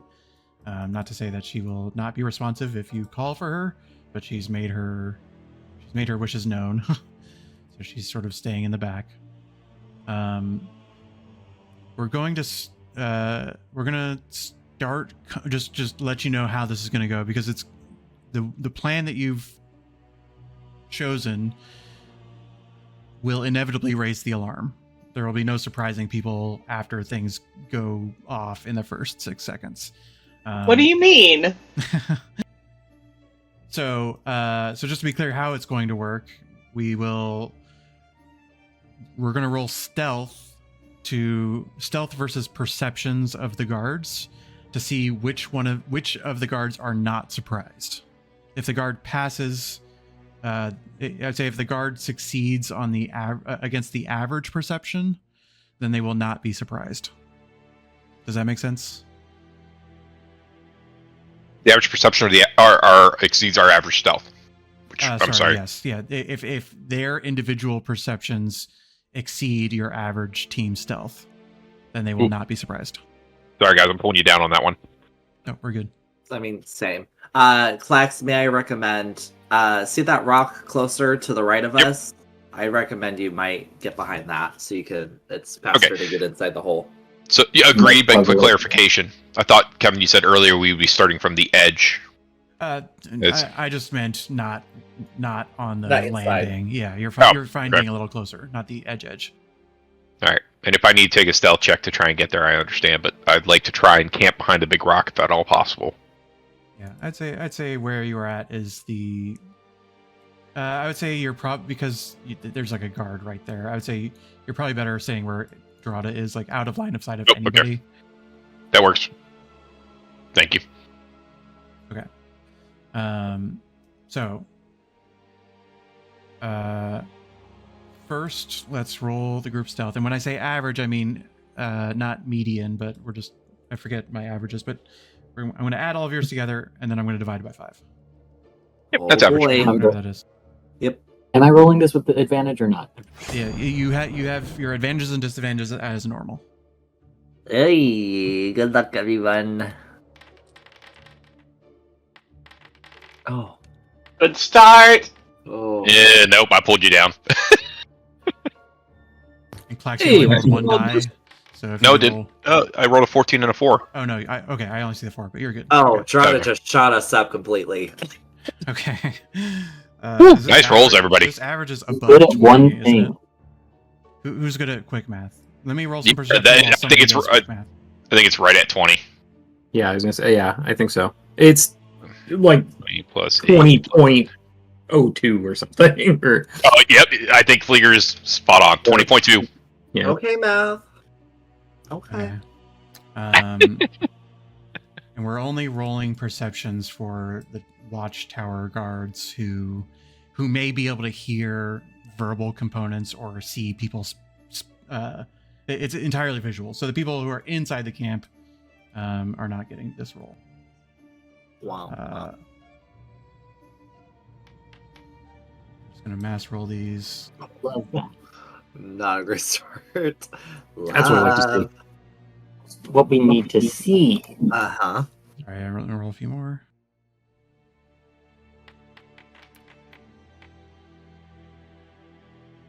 There's a lot of bad rolls. All right, one. Yeah, well, it's also a guy- lot of rolls. One guy. How do I figure out which one that was? It's not letting me. But what if you were really nice and because I got a nat 20, I could still shoot that? Okay. I unfortunately cannot figure out which guard rolled that, but I'm going to say, and we're going to randomize this from the left side people because I rolled them second. So top is 1, and then going down, we're starting with 1 up here, where I pinged. That's 1, and then down is 2, 3, 4 for whoever passed. Okay, So this top guy is the only one who is not surprised. I think it's sort of as hell unleashes that this one guy who's not even in direct line of sight of you guys just starts to hear the chaos of somebody chanting some spell in the background a little bit early. With that said, Drada, we talked about because you got your natural 20. I'm going to say you get your free hunter's mark before combat begins. So go ahead and hunter's mark whoever you want. Incredible. Yeah. If this one guy Drada's shooting survives, we're in trouble. You should be able to see them. Even you see them over the wall, right? You can still Okay. see them. Yes, I have to. I'm zooming in. Apologies, as you see me. So okay, we talked about going for the guy all the way on the bottom, correct? Yep. Okay. Okay, I need to move 5 feet closer. We can do that. It's totally fine. I'm sorry, isn't that the same guy who's not surprised? No, the topmost one is not surprised. I see. Gotcha.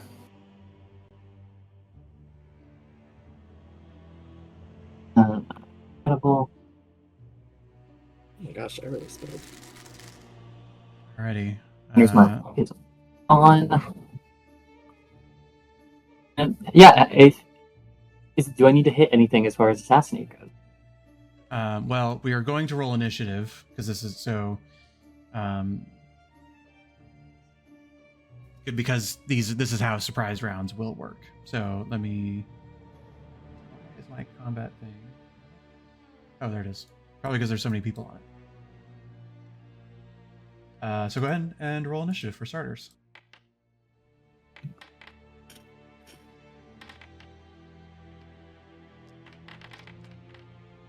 Oh, I'm going to take your cannon off initiative because for some reason it's on there. I was really not interested in rolling well. How do you... Hang out with me. I'll teach you how to roll bad. I was gonna say, I don't see where I could roll, or that could be... I don't remember. Along the top. Did the top bar not pop up for you? It's just a little D20. So I also, if I'm like clicked on my character, see one down in the bottom left. Well, you've all rolled at this point, and then Drada, did your gift of alacrity trigger, or do you need to roll that manually? Yeah, because looking at it, it includes a 1d8. I just rolled poorly. All right, I think everybody's in. So, kicking things off. As things slow down temporarily, hopefully just temporarily. Flint, you give the go signal. So I guess question mechanically, if I do the shatter thing, does that disrupt the assassination attempt? Or do I like assassination will deal double damage to anybody who has the surprised condition on them. They will not lose surprise condition until their turn has passed. Okay, so it's fine for me to go ahead and open up with a shatter. I'm not like, because I could alternatively I could hold action or something, but okay. All the surprise conditions seem to have disappeared. I need to re-add them. Hold on, just give me a moment. Because it may be important to track. Everybody is now surprised, except I'll take it away from the top guy. Okay. Well, in that case, I will go ahead. Surprise is tracked by if Drada, if you need to know, if you zoom in, there's this like exclamation mark on their token, which means that they are currently surprised.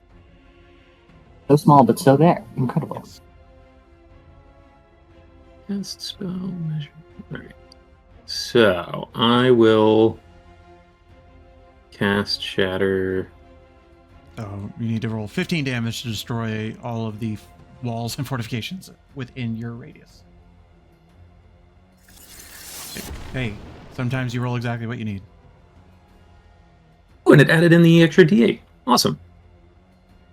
Alrighty, let me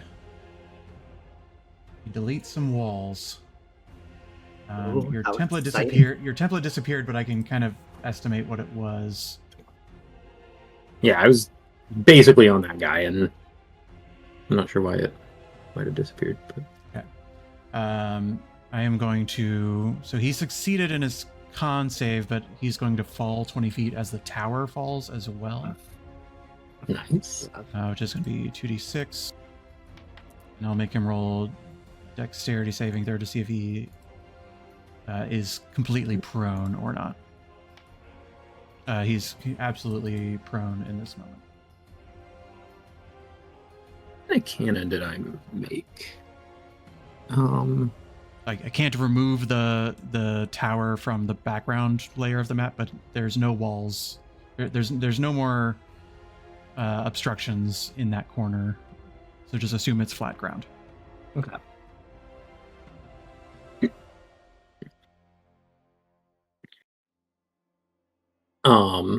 And then I'll go ahead and just shoot that guard with my cannon, I guess. Give your force ballista right now. Yep. Okay. I would say this rock is technically like cover, so just make sure you're poking out appropriately. And it was a disadvantage, unfortunately, because he's prone, but you hit him anyway. Nice. Push him back. Wow, a lot of damage. For 3d8. Cool. And I'll try and just stay hunkered back here for the moment, I think. Alrighty. I'll move up a little, I guess. Okay. Next in initiative is the one guy who was not surprised. As he sort of hears the first shatter go off, his guard was already up a little bit, and you just hear some of you are pretty too far away to really totally hear all the sounds, but you hear just the sound of somebody saying, "We're under attack." I'm going to... This is range. Just sort of see. Okay.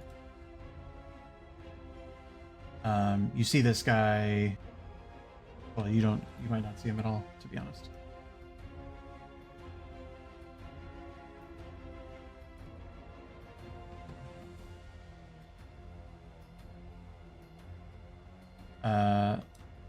All right.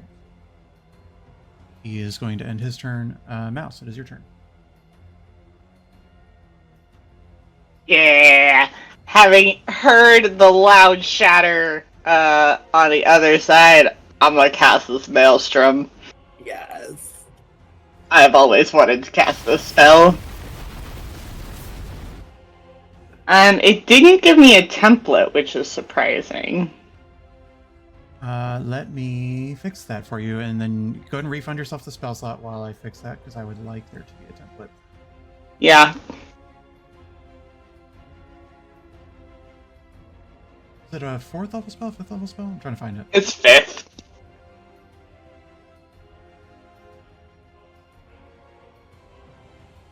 And it is a 30-foot radius. Okay. And that's a lot.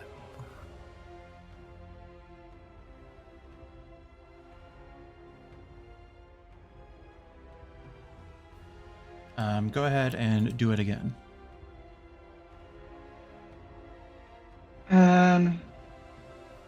Place measure template. Cast spell.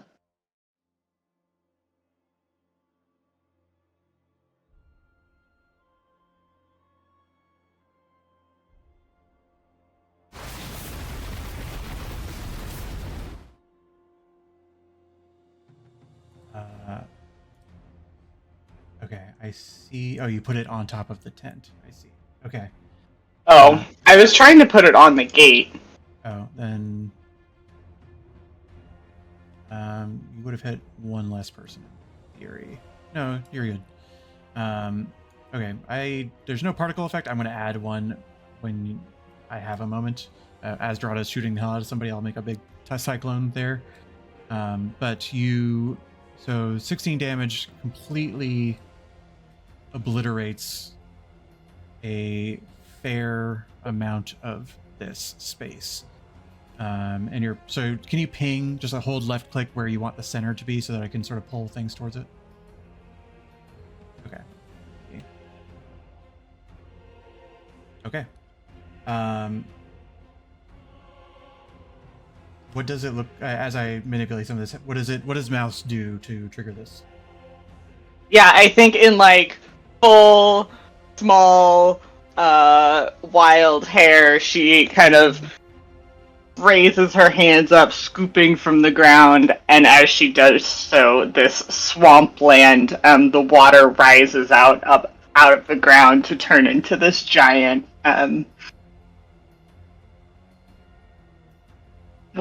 whirlpool. Yeah. Okay. From your vantage point, you watch as a number of these walls get completely ripped off. You probably see a lot more of the town than you initially saw as you're sort of peeking in. You immediately see, as some of these guards are sort of like falling down in surprise, these walls are obliterated. This tent here is obliterated as there's a guard kind of just like laying in bed. And then you also see what seems to be like a little alchemy shop with a woman with gray hair who's just sort of like working at a table as she gets yanked back towards the gate, along with everybody else here. Does that woman kind of look like Brinstriana? She does. That woman kind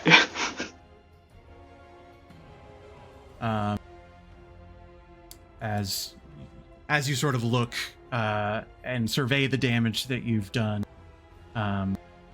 this doesn't say that it knocks them prone. So they get pulled in that direction, and then she darts her eyes towards you, still sort of dazed and surprised, but she looks pissed. Run away! Am I able to get out of line of sight of her with my 25 feet of movement? You can try. You don't have hide as a bonus action though, so. Is this like a tree? Sorry. Yes. No, that's a little bush. It's a tree? Yeah, that would be a tree. Yeah. Okay, I'm gonna run behind the tree. Maybe. I'm gonna run close to the tree. Oh my Can god, you're... you wild shape as a bonus action, or is that only? Oh! Next turn. I can starry form as a bonus action. I can't wild shape. I don't know if that's true. So that's gonna be my turn. Okay. I'm gonna need just a minute because I'm really sad that there's no storm visible ahead, and I just need to. I'm having trouble finding what I'm looking for, so I'm just gonna pull it from here. Okay, I'm gonna grab a laptop charger. I'll be right back. Okay. We're pulling the purple storm off of the other map, off the Ventus map, because that's the only one I have. Handy. Quick question. Hold on. Before I actually end my turn, I have a second thought. I just gotta find it.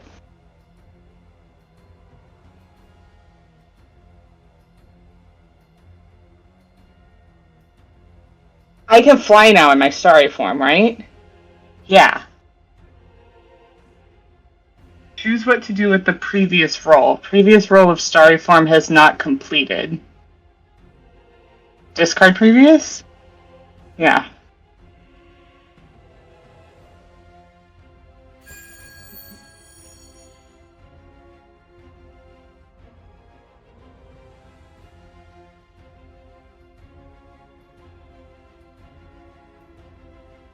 And then I think I have... Sorry, the pop-ups aren't working. Right. I think I can fly. Okay. Are you getting 10 feet in the air, or like what are you trying to do? Probably moving further away from her, or trying to find a place to hide. So you have a flying speed of 20 feet, which is slower than your walking speed. It's not that you can fly an extra 20 feet. Understood. Then I'll just scratch that. Because I'm slower flying than I was anyway. Yeah. But you can fly should you want to. Yeah. I'm gonna unstarry form and just reverse course. Okay. Got it. All right.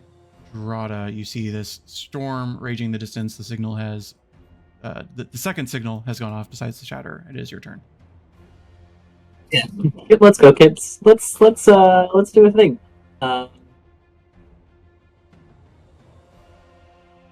Great. Yeah, I just want to check. Am I hit? Do I need to hit anything extra? Click anything or assassinate as a feature to be? I don't believe so, but we will see because we will quickly learn. Incredible, and also sneak attack. You should be prompted to do that. Wonderful. So make sure to give yourself advantage on these attacks. I'm trying to figure out how to do so.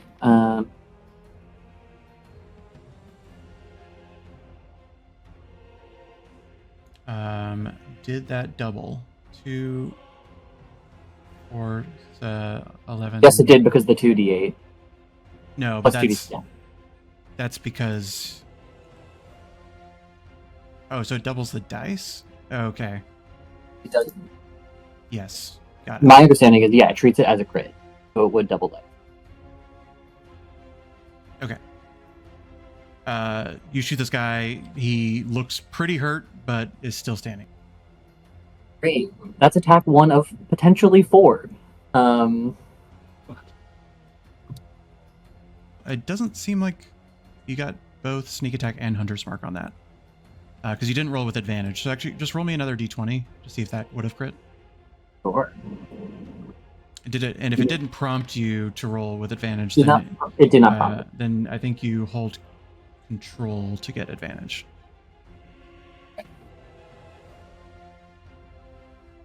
Okay, I'm holding control.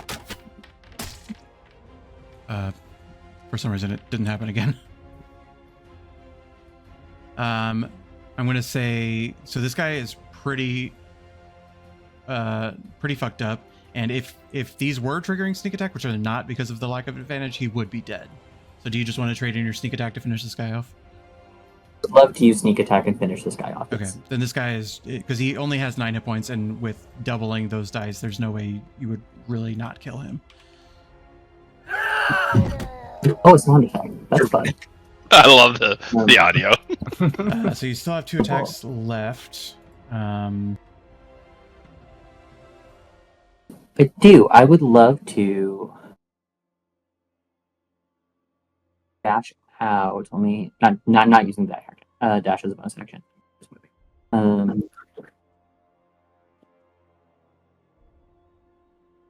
Can't figure out where. All right. Just give me a moment to remember how exactly movement works. It's been a minute. Much movement.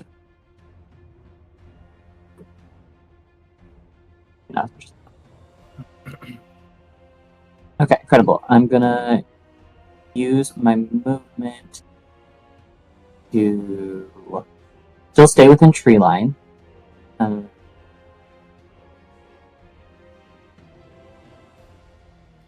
But hopefully start coming around. Who do I have line of sight from here? It's still the other card, I assume. Yeah, if you can target them, then you have line of sight on them. Cool. Oh wait, no, sorry. That guy, because he fell out of the tower, I forgot to lower him to the ground floor because he fell. But you can take your movement back if you want to shoot him first. He is prone, so that is cool with me. Need to move these other guys that the maelstrom obliterated back to the ground floor as well. Okay, we'll take another. You said it's hold control for advantage? I thought so, but maybe it's hold shift. Okay, we'll find out. Usually it prompts, so I'm confused. Absolutely not. Just roll a second attack because it didn't do advantage.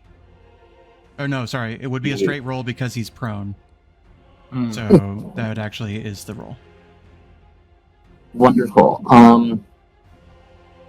And yeah, we'll use the 4th attack just to shoot him one more time. Yeah, his turn is coming up. I mean, he's surprised, so he's not going to get a turn. Oh. Okay. He's looking hurt. Incredible. And I'm going to start using my movement, still staying within the tree line, to start making my way around town, over to the other side of the map where I heard the maelstrom. Alrighty. Next up, who is this? He is no longer surprised, but skips his turn. The guy who you've been pelting in the southwest side is no longer surprised as he's like gripping onto his side but remains prone. Aesop. All right. I was gonna use Shatter in case Flint's Shatter didn't do what we needed to do, but it's pretty much there's a hole there, right? Yeah. So I'm gonna look at Clax and be like, "You ready to go in?" I'm ready, but just look at initiative. I'm gonna be a while. Hey, at least I will get you in the door. How about that? Sounds good. I will cast a dimension door and get me. I'm gonna have to. So you're taking Clax with you, to be clear. Yes. Okay. Do we have? Let's see. Interesting. Why? Is this spot where I'm at good for you, Clax? Sorry, the spot you're at. Oh yeah. Yep, I'm good. Okay. Clax is in there.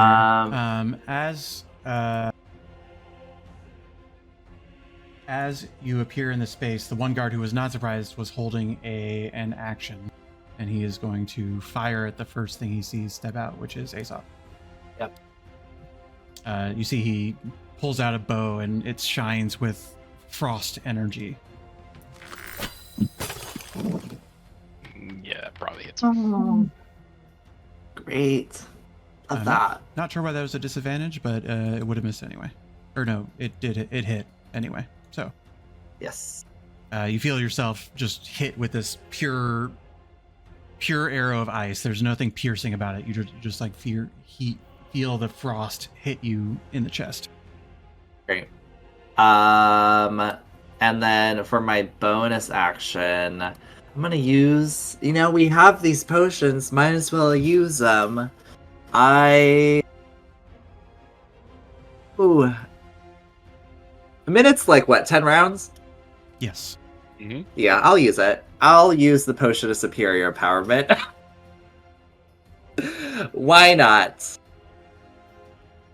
Use ability. Alrighty, that's a and a then good one. I am gonna move because I still have my movement. I'm gonna move behind this building to get away from the shooter. So at least I have some cover. And that is my turn. Alrighty. We've got moving through a number of people who are no longer surprised. Indra shakes off being pulled in the maelstrom, which is now just sort of floating above her. Maelstrom doesn't have any persistent effects, right? It's just difficult terrain. Yes, it's. I thought it like actively pulled people in and did damage or something. Does it not? Any creature that starts its turn there. Okay. Oh, I see. Yes. I'm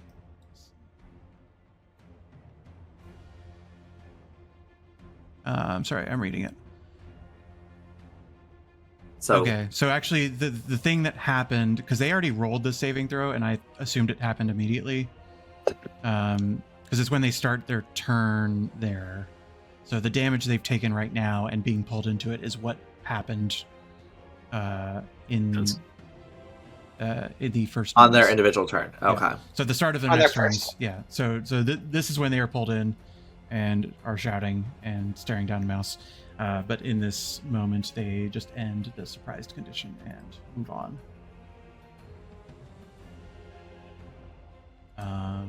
Skipping through turns, getting to Clax. All right, surprises have ended. And Clax, you are now in this space. All right, so if I You remember do have correctly, a guy alive right next to you, which is why I brought us over here. all right. Well, that makes this real simple. Yeah, I'm going to go he ahead is and prone. I will then move 5 feet, and since he's prone, I get advantage on my attacks, if I do. remember correctly. Correct. So let's go ahead and click on him, and then click here. Oh, there we go. Now I targeted him, and 19 should hit. Well, 28, I guess total. And then, sorry, it's been a while. Totally fair. Oh, it's asking me. Oh no, I don't need precision attack. Okay, I hit cancel twice, and there it goes. There's a little bit of a delay. This guy looks like he's barely hanging on. Well, regretfully, might as well take him out just to make sure. So, 25 should hit. As you're close up to these guys, just giving you some context, they are all wearing breastplates, holding long swords, and carrying these bows. Get time. I definitely want to investigate some breastplate. But so, there we go again for another 10 damage. So 10 and 10 and 10. Unfortunately, he's still barely up. He's. You can go ahead and pump some, like, because I told you that he was almost down. I was expecting to roll a little higher. I don't know why. Really crap. If you want to pump something into it retroactively, because he has 2 hit points left. What do I have? Oh man. You have things like menacing attack that are sort of like you use them before you attack technically. Yeah. Forgive me. I'm just not remembering a lot of them. One second, I'm in my thing here.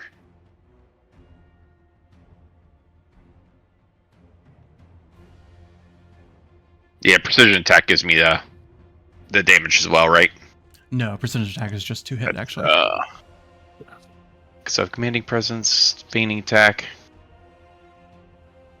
I don't. So if you just want to spend a superiority die to deal 2 damage to him, there's menacing attack and feigning attack that add damage.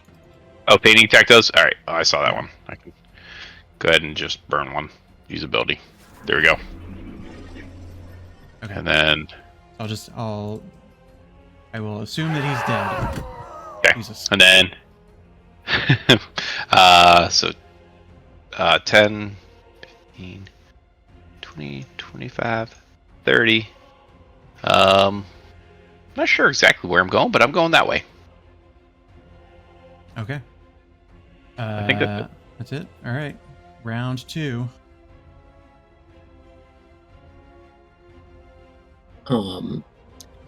At this point, you guys are just hearing kind of the chaos of an uproar of, like, we're under attack, and you're hearing multiple reports from across the field, like attackers on the east, attackers on the west. They've thoroughly been taken by surprise, but seem to be rallying to arms. So I think I'm gonna kind of move forward. I'm just sort of assuming my force cannon or whatever is like on my shoulder. Yeah, I don't know. that's fine. But I say that because I'm gonna use, I think, my winged boots to kind of go up at like an angle and get like 10 or 15 feet off the ground just to be able to see into the camp a little better and get eyes on more things. Okay. You are now 15 feet in the air. I don't know exactly how far I can move forward and that at the same time, but there-ish. Well, I hadn't considered if I was going to be close enough to these guys. I'm not really. I'll give you another 5 feet as you're kind of traveling diagonally. I mean, not sure if that'll get me.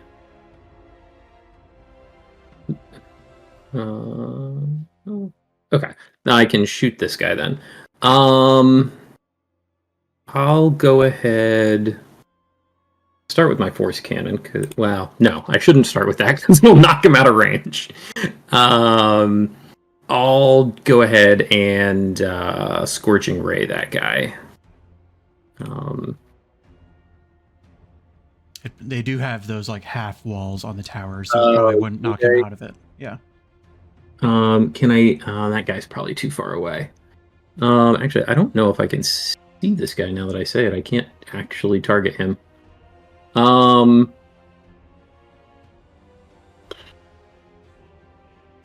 might just use my action to dash then and just try and get. Or wait, can I target this guy now? Let me try. Let's target a token.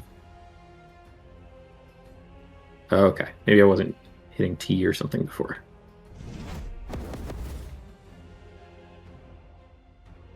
Let's see. 3.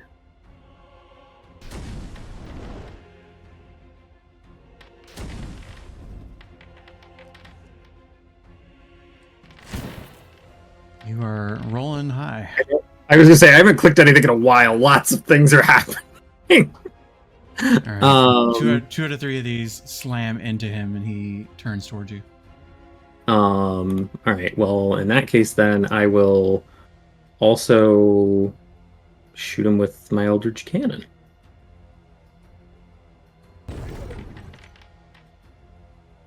Oh. Which did not go well. I think it's my turn. Okay. You're no longer surprised as this guy looks towards Clax barreling down this sort of alley between the tents and is going to fire a bolt at you. Do they have multi-attack? They do. To Love Clax. that.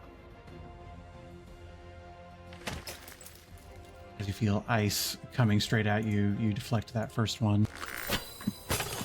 And second one absolutely misses. He is going to seek cover.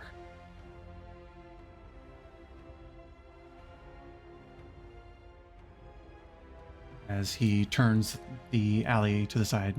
Mouse. Yep. I am going to wild shape into. I have so many choices. Where is my giant manta ray?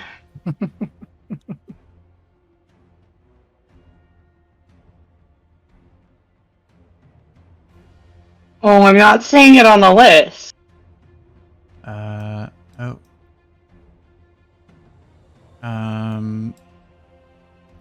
Close out of the list for me.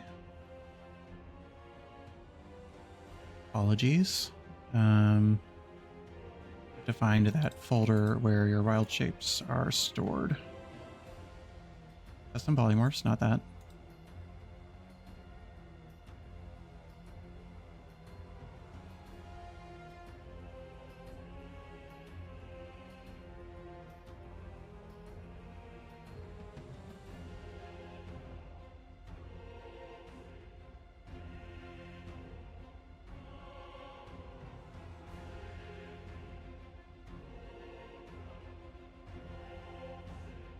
Did I get rid of it?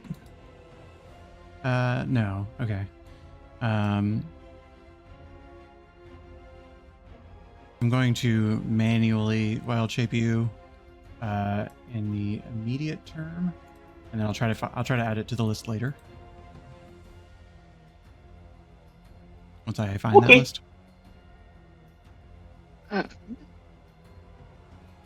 You are now a manta ray. Sweet. Sorry, I didn't have a chance to look at what I could do until now.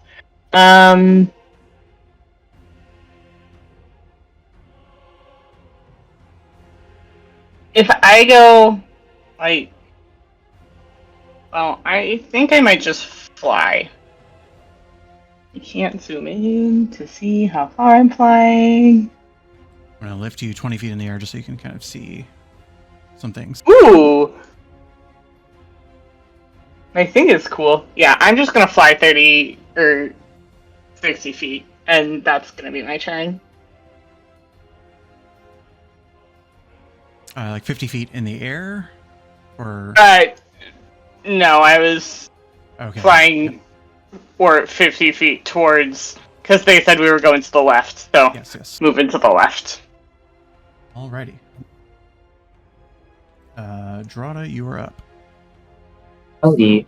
I would love to, now that we have a guard tower down, would like to use a dash, bonus action dash to like climb the guard tower essentially, and try to just get the layout and who I can see from there and who can I hopefully take a shot at. Okay, and this is cunning action sort of. Yeah. So we're just gonna put you here, and let me raise you 20 feet as well because that's has you inside the tower.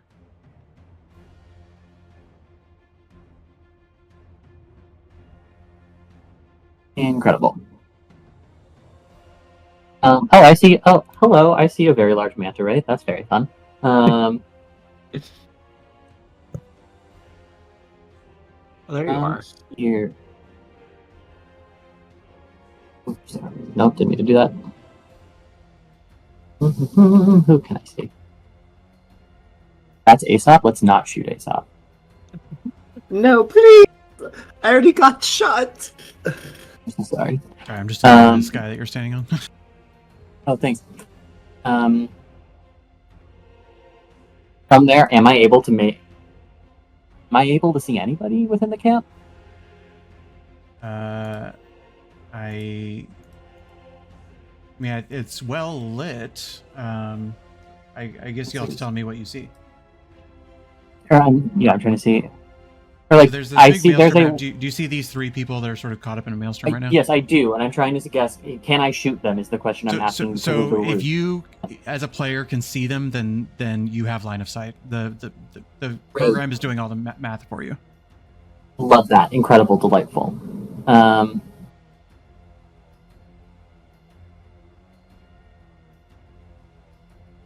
Yeah, I think from there. Give me a second.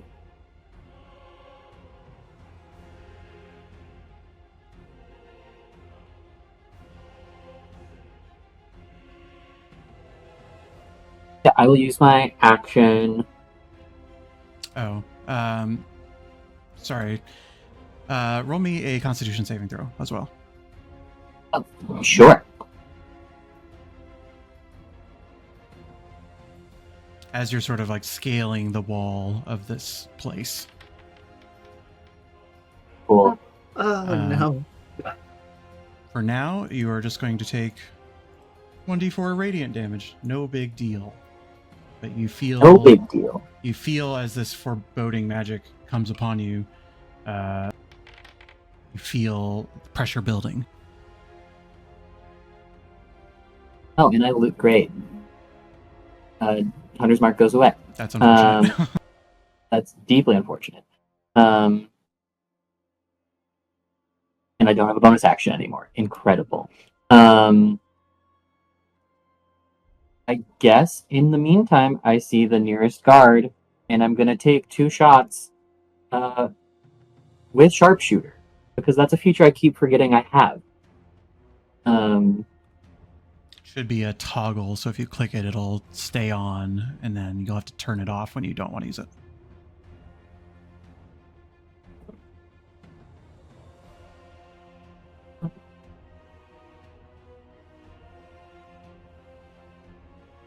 I apologize that because we don't play that often, it's hard to relearn this every time we play. All good. Actually, do I need... No, because I don't need to use... It's not a bonus action to use sharpshooter, correct? No, it's not. It's currently... I can like highlight the box in the upper right corner, but it says expired and disabled. So there should be... No, those are just like buffs you have on you. Oh, So you okay. need to click the ability in your like toolbar or on your character sheet. Give me a moment.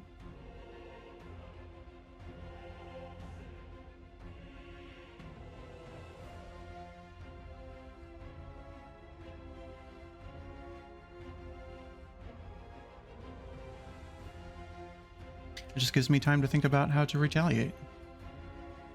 Oh, lovely.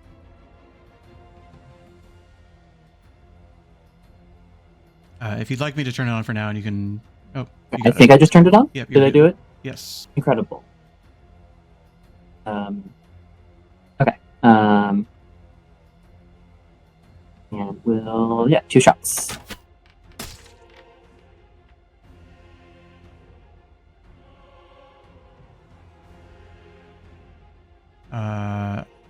Why is this advantage? I don't know. I clicked it. We're just gonna go for it for now. I don't think it should be, but go ahead and do it for this time. Cool. And I'll use. Good God.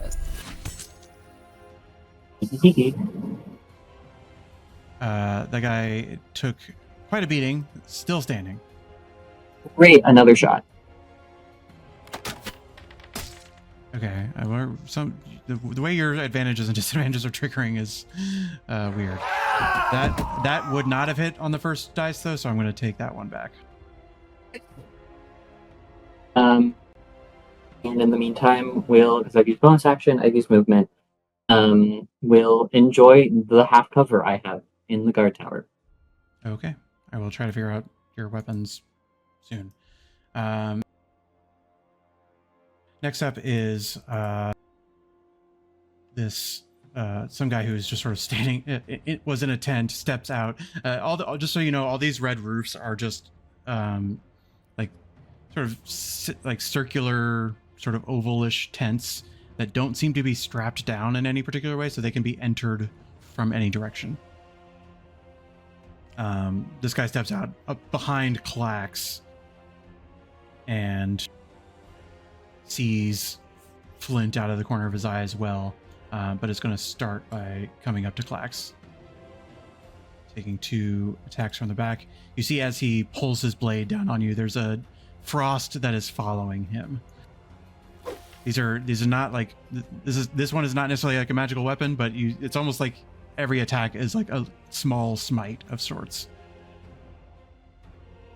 And I, as a reaction, go ahead and burn a riposte. Sure. Consume. Run out. Hopefully that rolled. There it goes.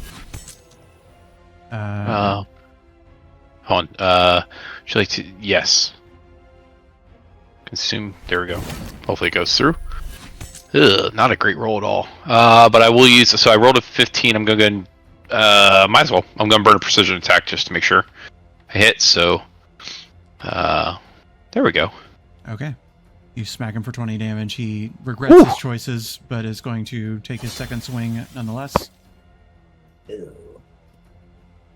Ooh, I have a chance to silvery barbs this. I think I will, because I can. I was going to say you might want to save that.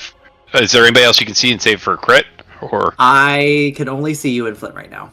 Okay, and so I didn't. It didn't show up what he actually rolled on mine. Like I saw the die roll, but I didn't see the bonus. It was a 14 before the. I think Silvery Barbs doesn't trigger unless it's a hit. I could be wrong. Oh, so it didn't hit me? It will hit going you. to hit you, yeah. Okay. Oh, now it finally popped up. Hit by longsword keys. So I can. You don't have a reaction anymore. Sorry, it's really. Oh, that's right. That's right. Yep. So, Aesop, were you going to Silvery Barbs that? I think I did. Did it not pop up? Let me try again. Everything seems a little laggy right now. Okay. All right, and you have advantage on your next attack. Okay. Roll, ability check, or saving throw. Okay, I'm going to re-roll this attack because he still has not done that. We're just going to roll a d20. Okay, he would have failed this attack. I'm refunding Clack some hit points. And now you have an advantage. There you go. Thank you, Yes. thank you. It's one of my at-will spells, so... Or once at least, so... Take it. Appreciate it. You have used your reaction, so he's going to spend the rest of his movement to back up a bit. Fair enough. Sorry, wait. Did you say you can cast silvery barbs at will? Once. It's a feat thing, Not not forever. not like a 20th level wizard. All the time, yeah. Okay. Yeah. That'd be crazy. All right. Ace, Okay. Is there a door in... Oh, you said these are regular, like, yeah, you pitch could just up walk. heads? You could just walk through the tent if you wanted to. If I really wanted You don't to. see any doors on this wooden building, I will say. Definitely not from the angle where I'm at. Okay.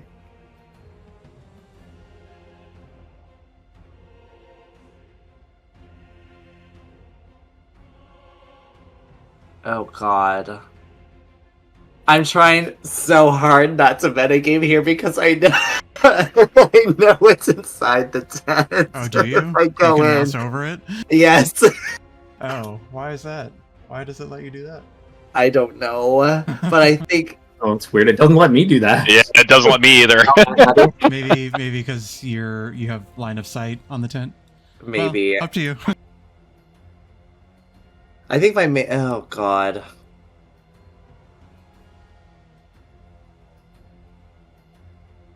Would I even do that? I don't know if I would even do that. Because I'm still squishy as hell. Yeah, you don't strike me as a front line unless you're like trying to get in and get out. Can someone ping where Miss Indra is? Right there. She's like in the maelstrom. Currently, yes. Well, you're close to the very middle of it. Yeah, she was close to it when it went off. Very unfortunate for her. I am gonna use my Psychic Lance, which has a 120 feet range. And I don't need to see the creature for it. I just need to know their name, which is very nice.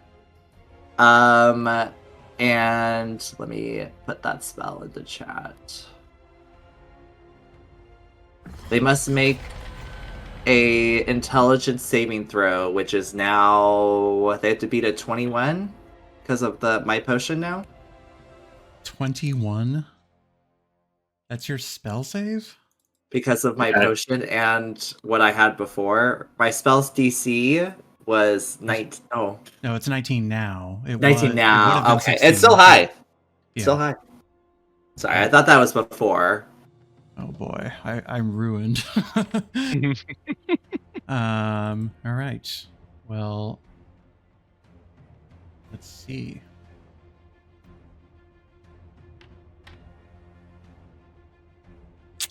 She got it.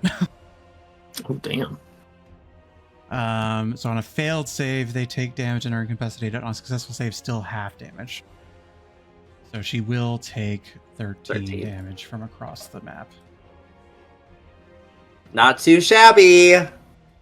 I think Mouse, as you're in your wild shape, you just see, and you're flying by, and one of your eye stalks surveying the battlefield, and you just see like her holding her head like she has a headache, not just dealing with this maelstrom.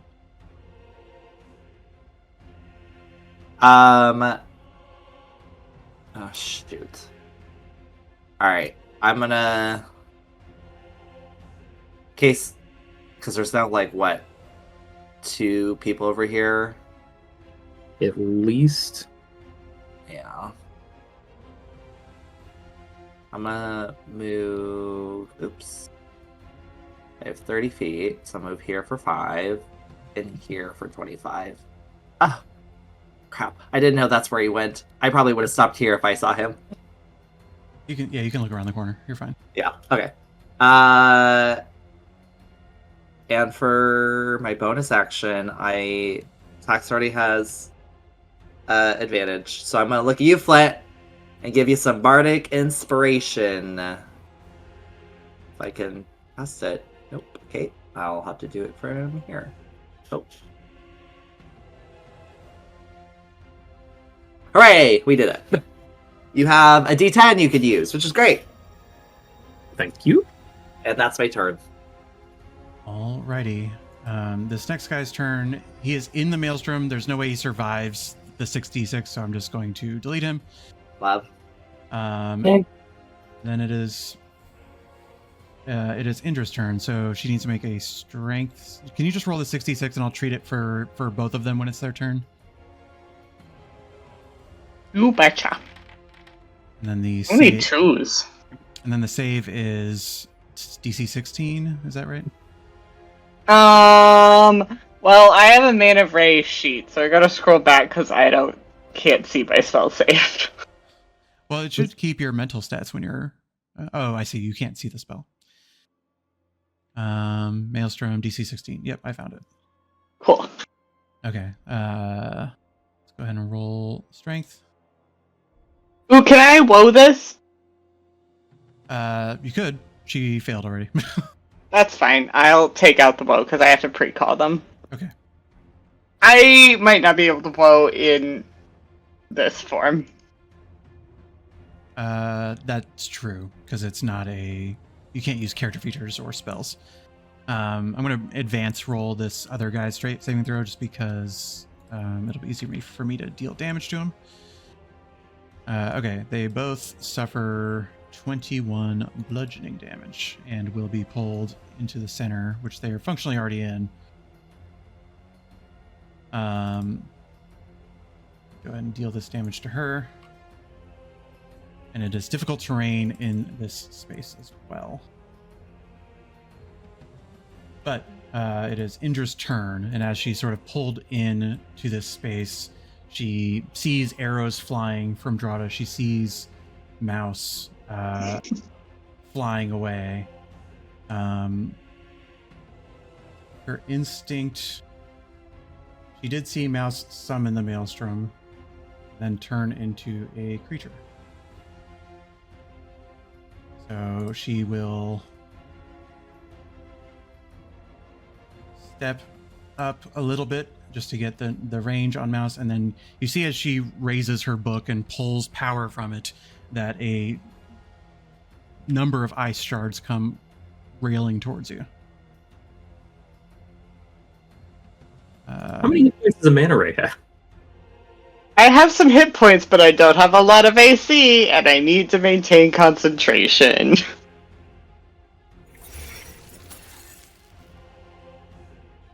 Well, she misses then? anyway.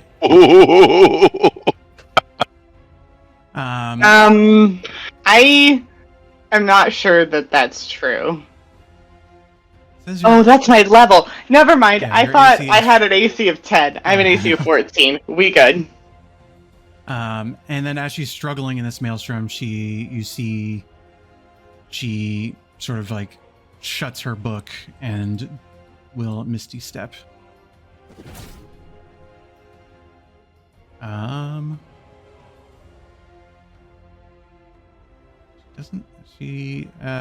I'm going to refund. She still has a little bit of movement, not much. I'm going to just teleport her right next to herself so that I can. Okay, she's going to move a little bit more. You see her step into the ruins of this laboratory before she misty steps.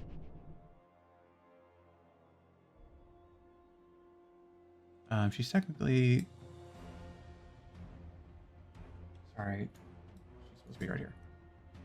You know where she went because you saw her turn that way and try to make the most of her distance, but she does seem to teleport into this building. Which, for the purpose, I don't know. Let me see. Yeah, you know that she is in here, Mouse, as you sort of see the direction she's going. Well, yeah, she's somewhere in that building, not specifically where I was pinging. But that is her turn. This guy who is on the tower looks and sees. He's going to come up to the side of here sees both Clax and Aesop, and Flint, who hit him with three, with a variety of scorching rays earlier. So he is going to Nothing.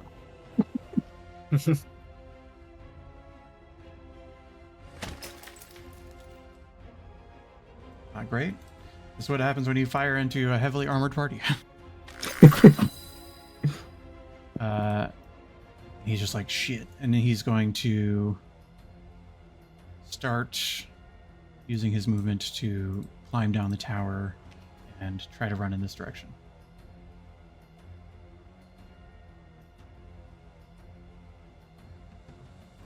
Next up, the guy who's just outside of the range of the maelstrom. Like, he looks like he's in the visual. Oh no, he is. He's in this. He did not roll a save. Let me roll that save. I was gonna say he looks like he's in the template. Yep. Yeah, so he succeeds the save. So he takes half the damage, I believe. Yeah, and is not pulled. Is not pulled. Okay. So I'm gonna make him take 11. He gets out of here. Takes a step, sees Drada on the tower. He's going to shoot at Drada.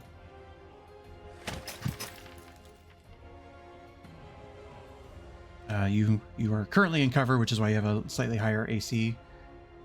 But he's going to shoot you anyway, again. And he is... What, these... I don't know why these are advantage. Does it think that you're hidden? Is that why you're getting advantage and they're getting disadvantage? That first attack actually would have hit you. Second attack would have missed because it was a 10. I'm going to sort this out, but I do want you to take at least one of these hits. Because you're not technically hidden because you didn't use the hide action. So you are going to take 3d6 plus 3.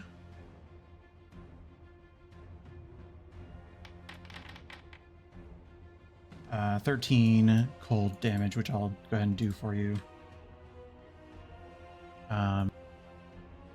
As he runs into this tent. And you hear, those of you, particularly I'd say Drada, who's close enough to this tent, hears the guy who just ran in there say, Asham, we're surrounded on all sides. Sean's in the tent next to me, everybody! This guy is not in anything.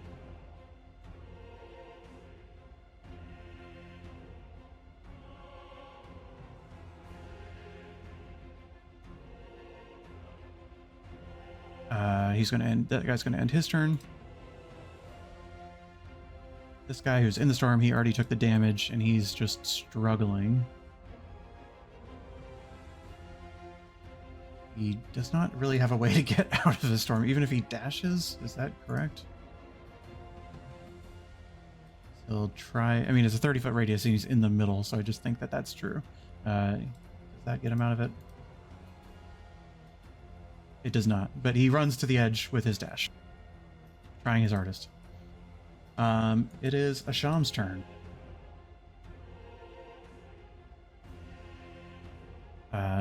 You guys don't necessarily see her because she's in the tent right now, but she asks for an update. She says, report, how many? And the guy inside the tent says, storm to the right, there's at least 2 that are south. But there's also a sound on the left. Not sure. She is going to spend a bonus action to command her ally to move his full 30 feet. Then she's going to spend her movement to step up. My light is flickering. She's going to spend her movement to step out and survey the right side of the field. She immediately sees a manta ray, which is just an odd sight, even if there were animals.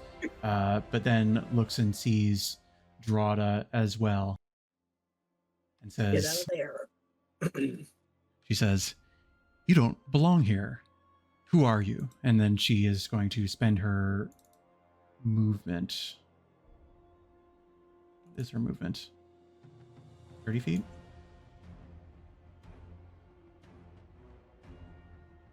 That is... You were just far enough away to be annoying for her.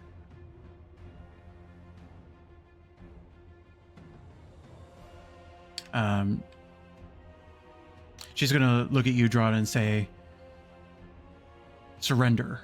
And she's going to cast command on you. Uh-oh.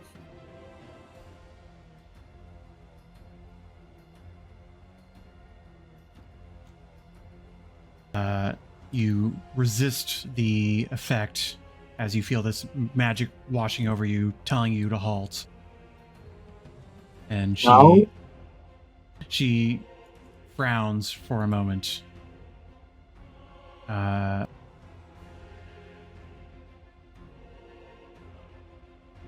does she do about that? She doesn't have the range. She's going to step back inside. That's her turn.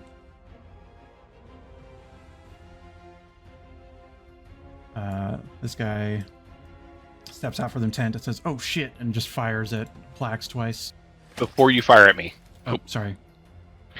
Go ahead. So maybe I missed it because it was right after my turn, and I know I did go get a beer. But I've taken damage that I thought was refunded, and then I have a couple saves that were to me only. Did I miss something?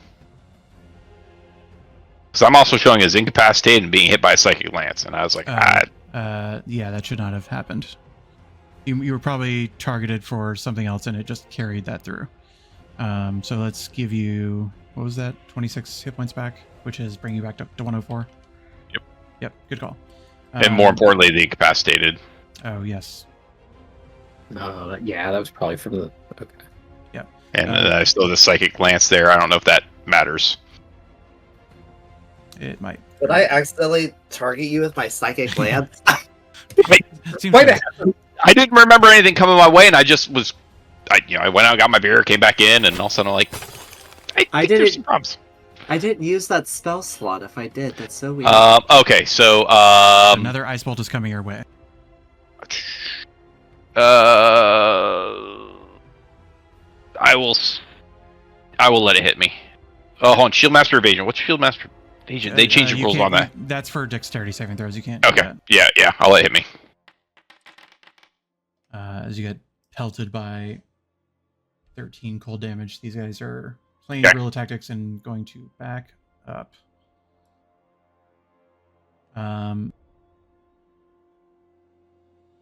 This guy who is right next to Clax and Aesop going to fire twice at Aesop. I was hoping he wouldn't see me. Oh, and you have cover because you're around the corner. Oh, It's thank God. fine. He's gonna take the second attack. Maybe this is less cover. Maybe not. Ooh, yeah, that would have hit anyway. That one does hit. Mouse, you seem to be slashing somebody. I'm sorry, I don't mean to be clicking these. Oh, you attacked yourself, so I'm gonna heal you back up. But Ice Bolt slams into Aesop. This guy's gonna continue running.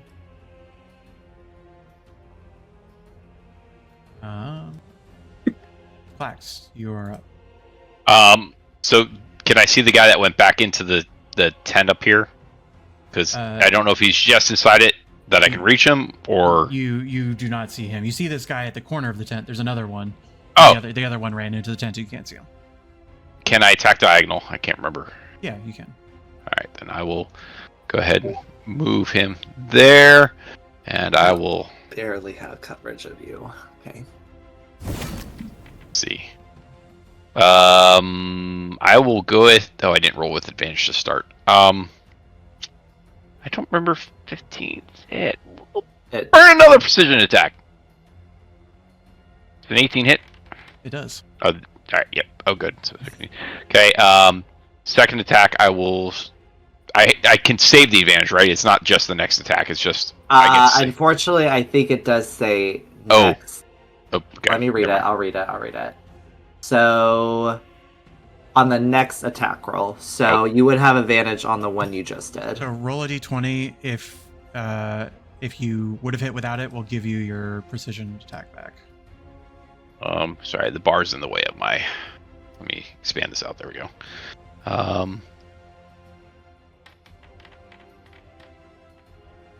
Nope. Okay, so yeah, we'll Yep. keep things the way they are. That works. Okay, second attack though.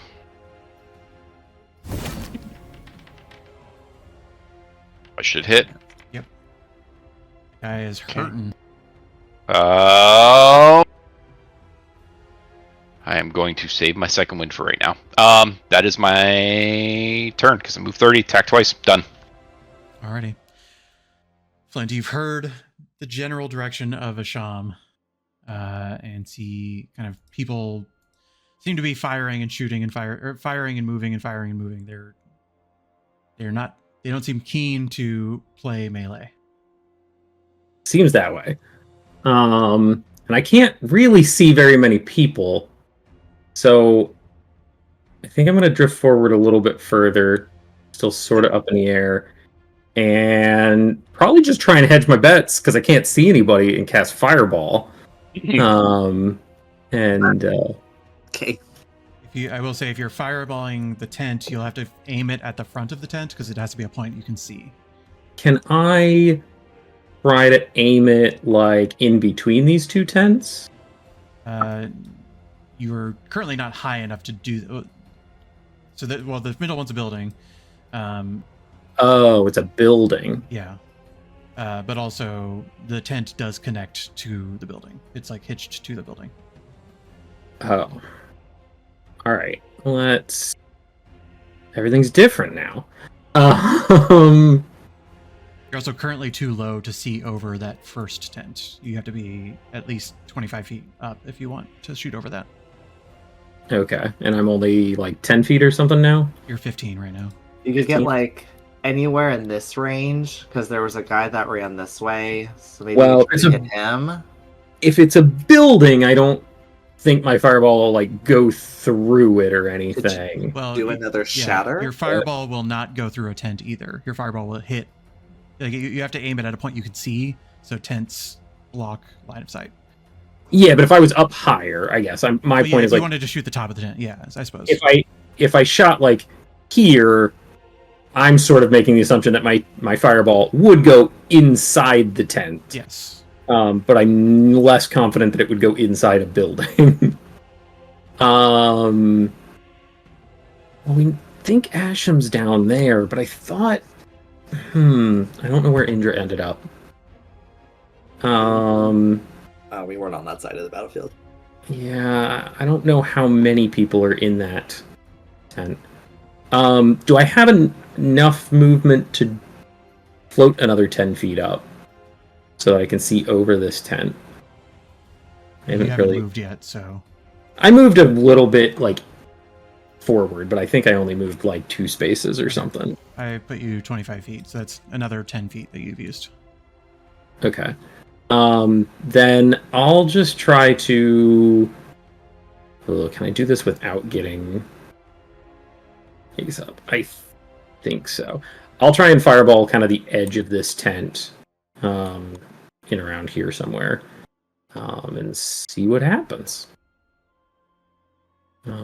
Cast, consume, mainly. Yeah.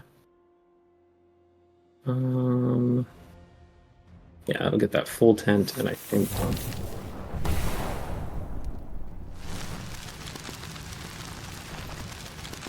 use magical inspiration. The inspiration I gave you.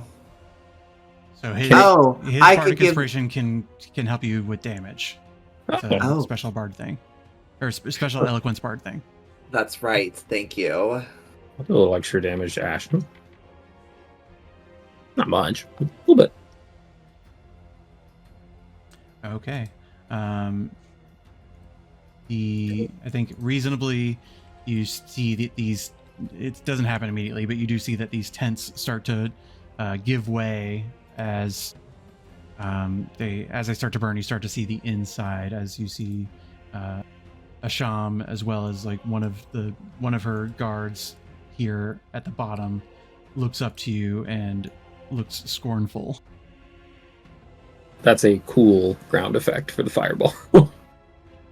And then I'll use my bonus action to just attack with the Eldritch Cannon. If it can... Oh, the Eldritch Cannon might only be able to see Asham. Or Asham. Yeah, Asham. So we'll attack them. Wait, you must target... I thought I was targeting.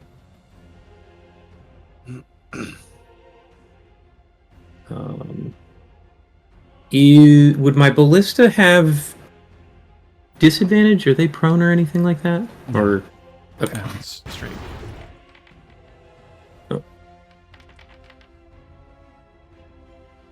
Good damage roll. Oh, It missed. missed. I'm surprised it rolled damage, since it did miss. But yes, it would have been good damage. That's really good damage for 3d8. But that's my turn. Okay. Sorry, I need to check one thing because I'm still trying to diagnose Drada's advantage issue, and I think I might have figured out what it is. I still will be right back. Okay.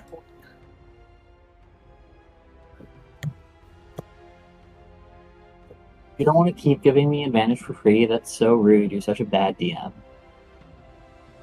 I'm so not sorry.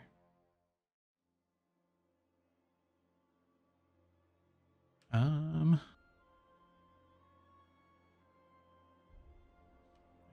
actually know. But that is the end of Flint's turn. Scarred on the edge of the map.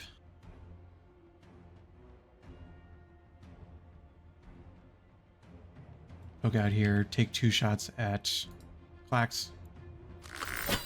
Negative. Absolutely not. Ooh. Absolutely, potentially. I'll let that go through again.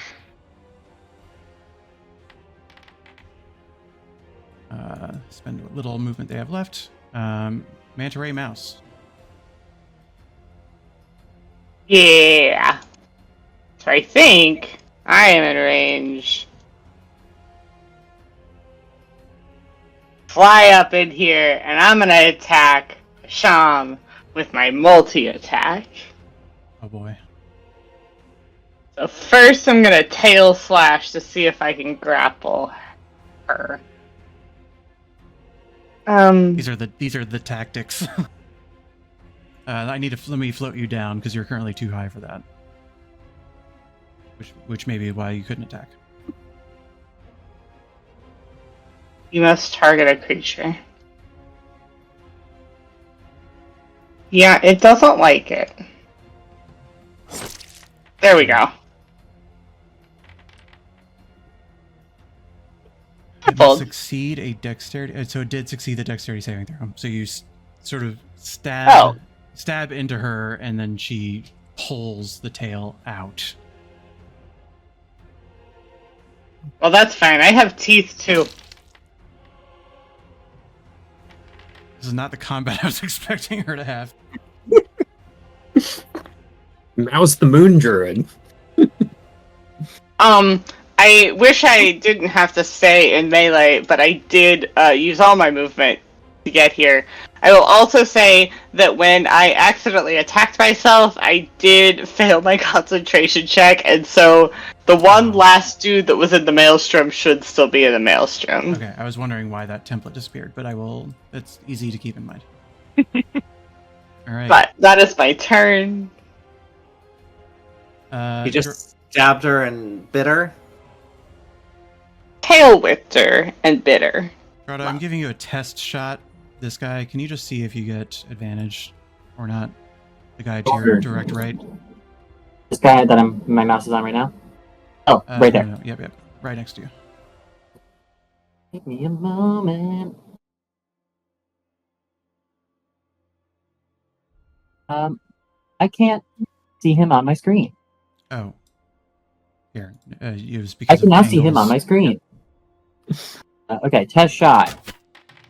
What the hell? Oh Okay. my god, great I wish that rolls. wasn't a test shot. Yeah, don't use sneak attack because it'll waste it. Okay. I am slightly. I love it when things go smooth, and they're not going smooth here. So, Sharpshooter thing? Just because Sharpshooter it started doesn't happening do when I turned that. sharpshooter on. yeah. Turn off assassinate. Would you like me to turn sharpshooter off for the time being and No, just manually do that? No, I checked that. It sharpshooter does not. The things that I'm looking at would make that impossible. And it happened before, like you were having. I don't. Okay. Let's just keep at it. I'll have to fix this between games. So, take your shots, but we might have to do some retroactiveness. All good. I think I would love to. The goal is I will be throwing Hunter's Mark back on and taking 2 shots at Asham. Okay, very well. I think given that Asham looks beefier, I'm not going to use sharpshooter on them just to try to get a better shot of hitting. So just give me a moment to unsharpshooter. What are these other buffs that you have? There's Gift of Alacrity and then Hunter's Mark as well. Here's Mark, and then Crossbow Expert, sharpshooter. And I remember where you are. Okay, sharpshooter, detoggled, incredible.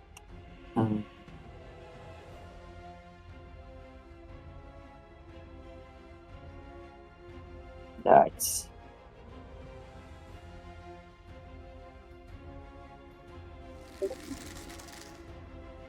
great.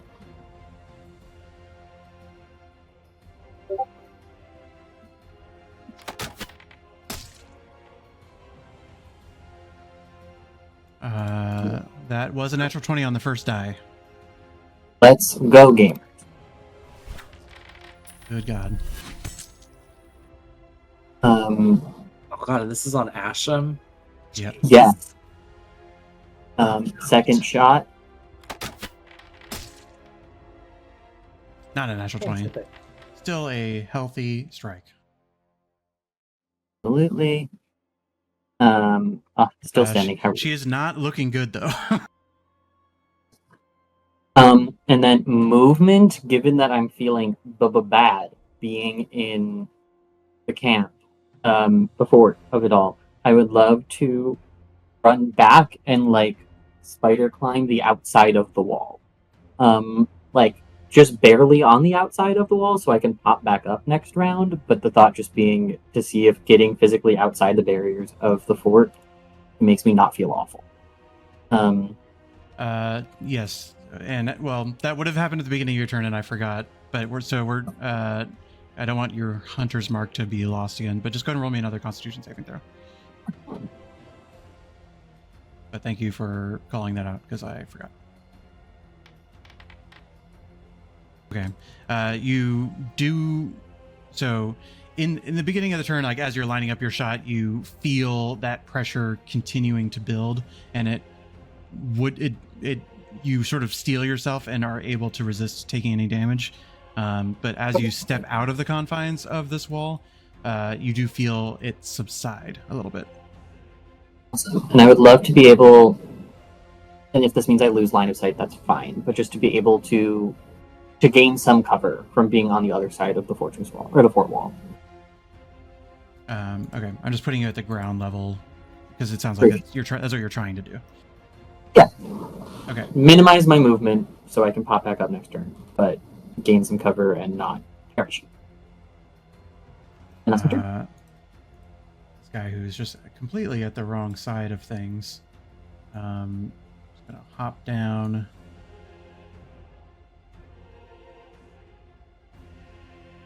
Take a few pop shots at Clax. The only person he can see in range. It's disadvantaged because of the distance.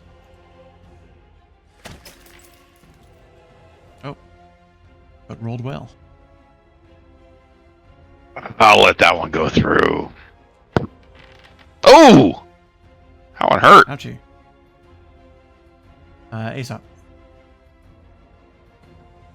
Y'all, my plan is to try to incapacitate Indra with whatever she's doing. So I'm gonna try again with my psychic lance. And hopefully not target any allies on accident. I targeted Flint. God damn it! I'm healing. I'm healing Flint. Flint, you were healed. Sorry, Flint. Oh God, I was looking at you. I'm gonna roll another intelligence saving throw, DC 19, I believe. Yes. Oh, not good. She is incapacitated. Just doing math. 40. Okay. She takes the damage. Because you couldn't target her, I have to do this manually. Sorry. Nope, you're good. I will untarget Flint. Sorry, I ended your turn, but you still technically have movement and a bonus action. Come back. From the angle I see on the wooden building, there's no entrances, no windows, nothing. Correct. I mean, and yes, correct. From your angle, you don't see any entrances.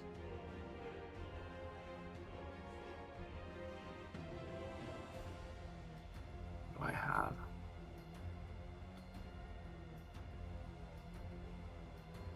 Is this incapacitation? How do they get out of it? On the start of my next turn, they're out of it. Got it. Okay. Yeah. Okay. I'm gonna run. Oh, that's definitely not it. Oh, I don't know what I did, but I could see the entire map. I don't know if that should be a thing. This. Go ahead. Sorry. This tent is still here. Yes. The one that I'm right next to. Okay. Oh, there we go. At 15. You guys going a little over time. I don't think we can reasonably finish this fight quick enough, but like maybe 10-15. Is that okay? Or no?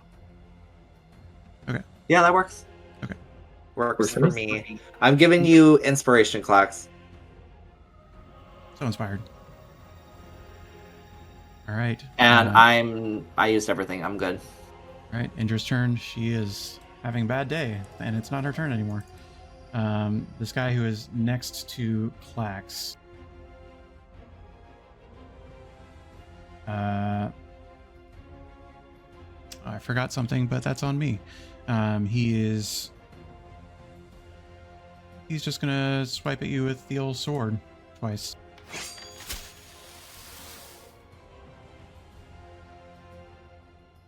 Surprised that these guys are actually hitting you. I know, like I'm because it lasts for a turn. At this point, I should have burned it because I would have saved a lot of damage at this point. But You're tanky, right? I'll let that one go too. I was gonna say, look how many guards you 16. have. Yeah. All right, I need to start actually mitigating damage now. But Yeah. He's gonna swing again. Oh, I would start here. yeah, but again, I should have burned it at the beginning of the turn. Like it's almost my turn now. No, matter of principle at this point. No.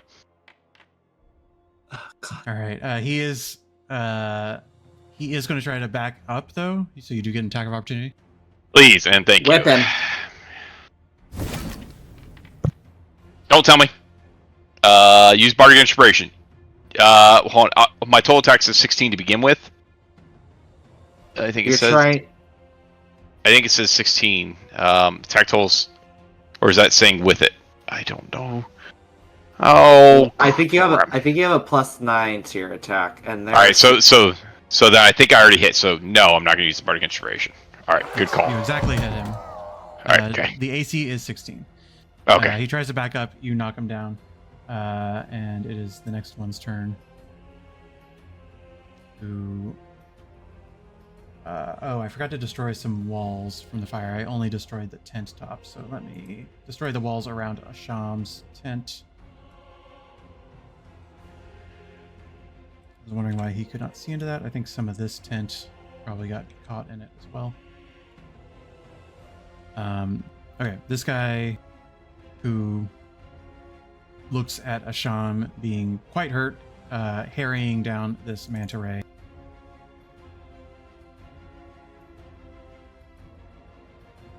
God, Clax, I just saw how much health you have. Okay. If I was... Lesson learned, because I'm not used to having shield. The first time with that many people I get hit in a round, I should absolutely burn it, because the odds are I'm going to get the benefit the rest of the round. Instead, like a moron, I was like, I'm not going to get hit that many more times, and I got hit 6 times this round. It's fine. You got so much HP. That's 35. Lesson learned. I'm an idiot. This guy's gonna run into flanking position to try to take down Mouse. Mouse. Is it? Oh, he was targeting himself. Let me undo that. How many hit points does it have? 60. 60? Oh my gosh. Okay. 60. My manta ray is great.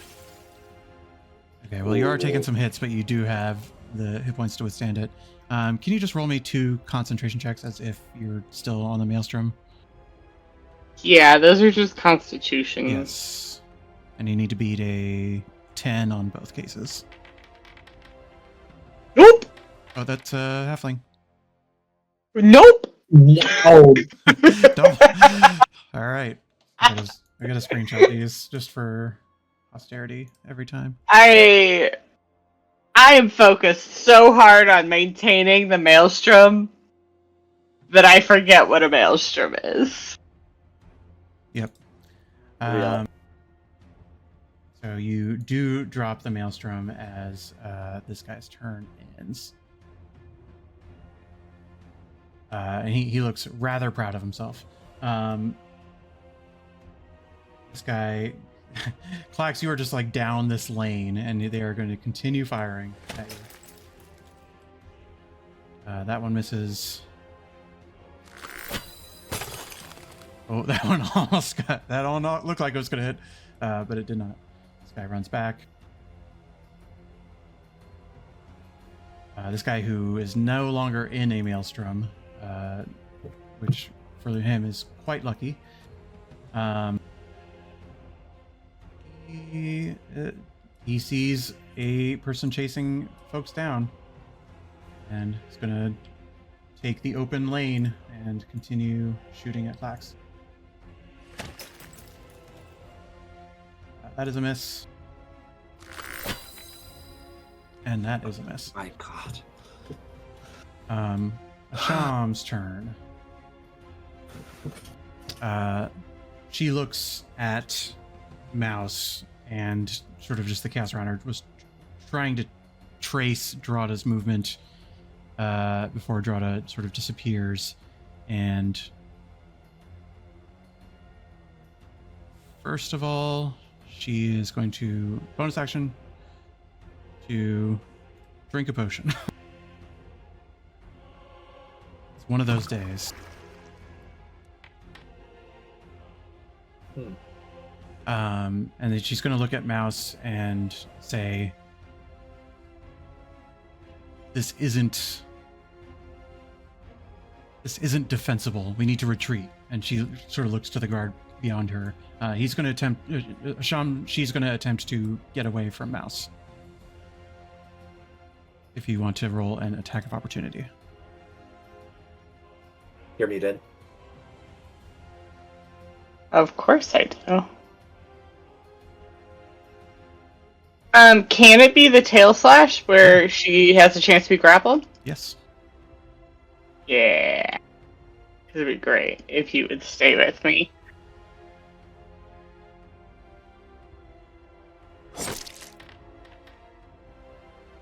These rolls. Deck save? She Gauss is good at this. Yeah, but she does save out of it once again. So she takes the hit, continues to stumble back. You see her open this door, which is in front of you. and goes to the other side and closes it. And you hear sort of like muffles through the door. Just measure that before I put her. Okay, yeah, she's good.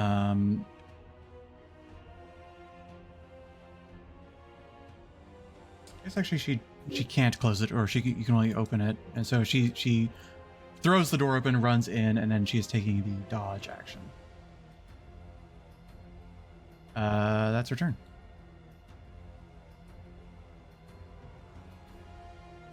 This guy steps out. Sees two people in front of him, one that's really close. Sorry, Clax. It's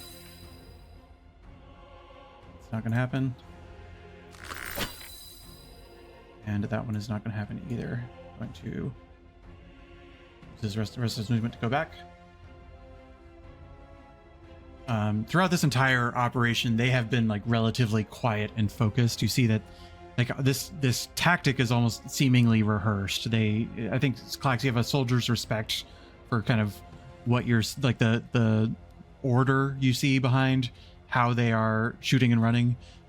They definitely, although you're kind of beating the shit out of them, they do seem to have a strategy of some kind. They just can't hit for shit. I don't know if it's prompting you to riposte, but you would not get that. Okay. Nope, I've already burned my reaction, so it did not prompt. Then that one probably will hit. Nope. Whew. Whew. Oh yeah. All right. Going to actually let me measure that. That is crazy.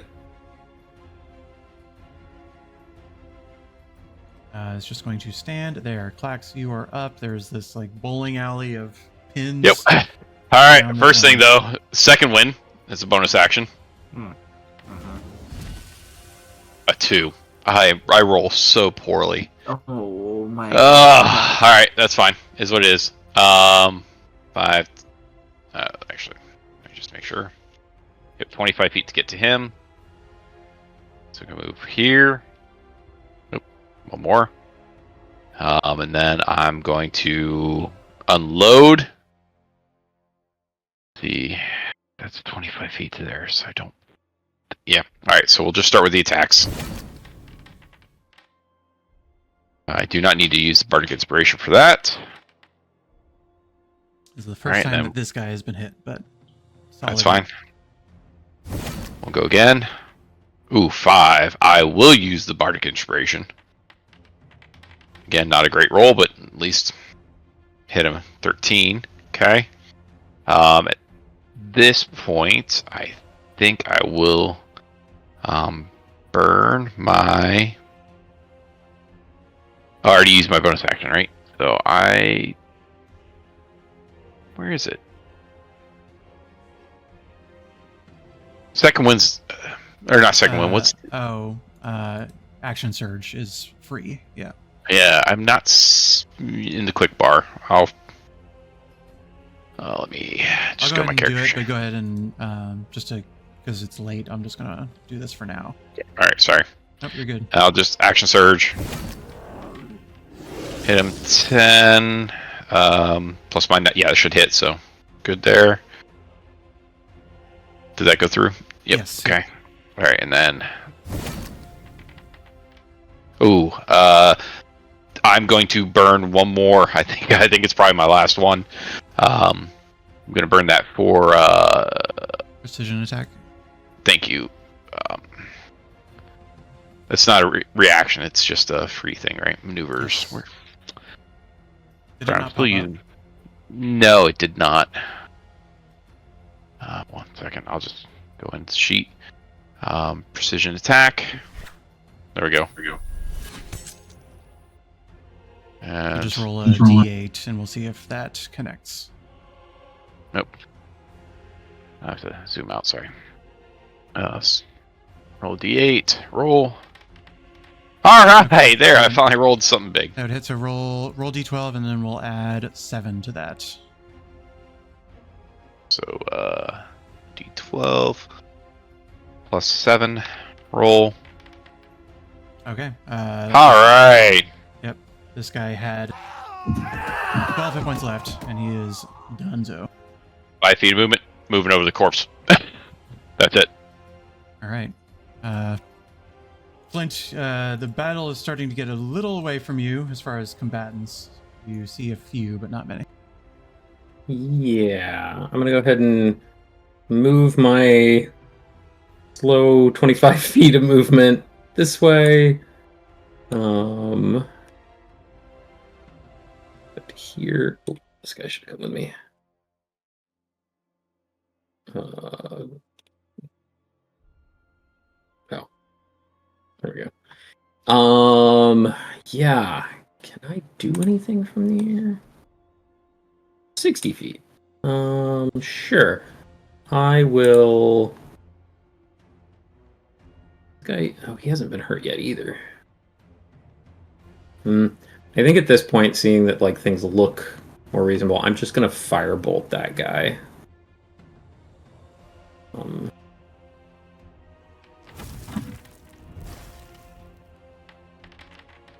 Seems to roll at advantage as well.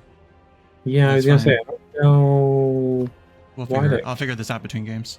But Fair. You did hit. And then I'll force ballista the same guy.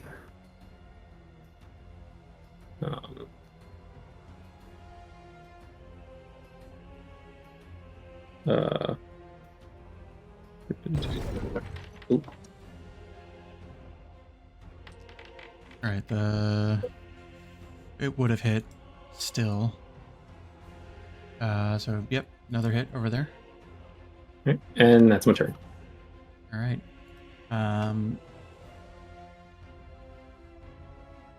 Let's see. This guy. You look and he. You look at the group of them who are sort of running away from you, and sort of on a moment, this guy says, "Turn," and he walks around you to assume a future flanking position as he's going to swipe at you twice. Clacks.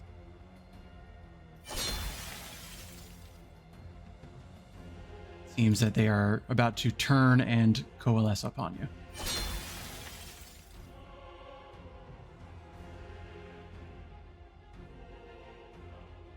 Now would be the time for those shields, I think. Sorry, I was saying goodnight to the wife, so. You're good. Sorry. Okay. What'd I miss? You are being attacked by a group of people who are about to try to flank and surround you. Oh, absolutely, because it's... And this guy just hit you, probably. Then I don't know what I just did, but... It'll ask you if you want to roll a hit dice, which is sort of a aberrant thing. Okay. Okay, you chose to do it. You tap into this magic behind your dragon mark, and you hear this draconic laugh in the back of your mind as this guard, just in front of you, starts to wince in pain as his eyes erupt in fire. I don't know what I did, but I'll take it. Well, you managed to deflect that one attack, and you benefit from the shield for the rest of this round. Mouse. Yeah, so still a dude right behind me. I'm gonna tail smash him first.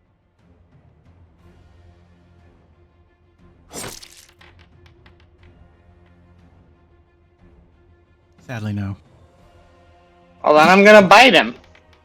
Bit of an awkward form to be this close to the ground as a manta ray, hovering in midair instead of flying in a trajectory. But you do manage to bite this guy. Rip a chunk off. I'm flying? Yes, I'm flying. You're kind of hovering right now. I'm gonna leave his direct. You will take an attack of opportunity. I have flyby. Oh, you do. That's right. You can. And then I'm gonna come up to the door and drop form. And that'll be my turn. How do I do that? I don't know either. I was Oh. looking for it. There we go. Normal mouse. All right, Drada. Oh no, I would love to. Yoo-hoo! Pop up back over the wall. All right. Um, Are you see trying to who get I on can the see trying to and- get on the tower or just on the ground? On the top of the wall. Okay. Then we'll just move you 10 feet up. Incredible. You see Mouse standing at an open door to this building. You do not see a Sham though. Great. But what I Point do- aggressively at the door. Oh yeah, Mouse. From where you are, the roof should be invisible, but you do see a Sham near Indra here, where I'm pinging.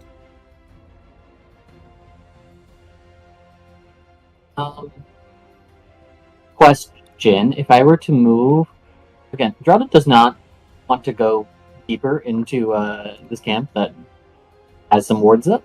If I were to move along the edge of the wall, like, is there any vantage point in which I could get a shot through the doorway at a shot? The wall is Height-wise. up, and the door Okay. is down. So the challenge is that she would have to be really close to the door for you to have an angle. For sure.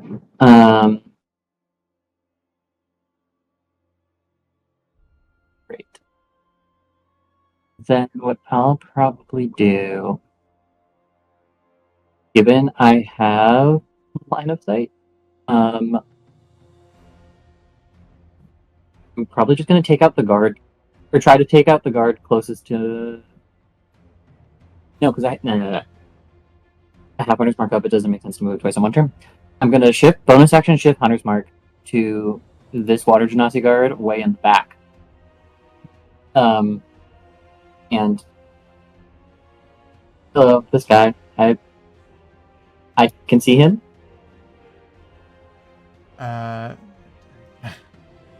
should I not be able No, to? you shouldn't be able to. For some reason, he's floating 20 feet in the air because he was on a tower. I'm Oh, sorry. that's fun for him. That's sorry, fun. I forgot to update his height. I was like, how would that be possible? Yeah, I said it out loud and was like, that doesn't make sense from what I understand of this map. Incredible. Yeah, the one you can see is the one kind of at the. There's one at the foot, at your foot. That's the only one you can see right now. Okay, we'll finish him off then. Hunter's Mark moved to him, bonus action. I don't remember.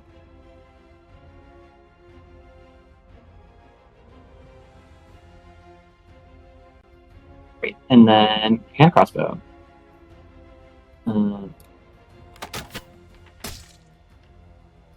Yeah, annihilated. Great, love that for me. And it didn't roll with advantage. I don't know. Weird. I de-sharpshootered. Don't know if that has anything. But I have not changed that twice. And then I guess I would move along the wall to see what other folks I can take out who are just throughout the camp.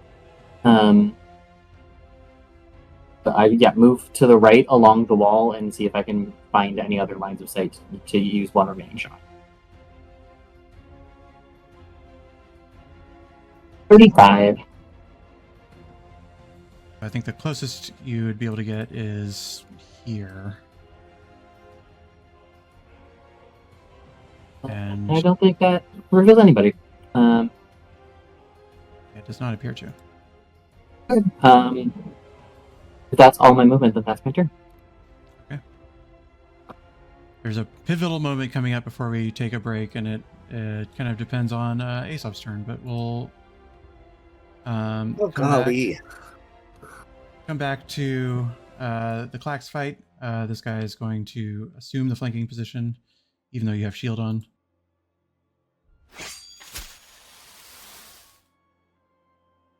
That does not hit. You have a 26. He has to roll so high. But he's going to take his shots while you can get it. If he can't And again, if I'd only done it the turn before. All right, Aesop, it is your turn. Okay. And it's at this point that Indra is no longer incapacitated, I believe. Correct. Okay.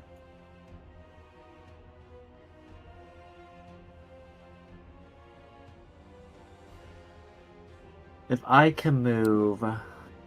If I use an at-will spell, could I still do... You can only cast one leveled spell per turn. And at will, in this edition that we're still playing, an Yeah. at will spell still counts.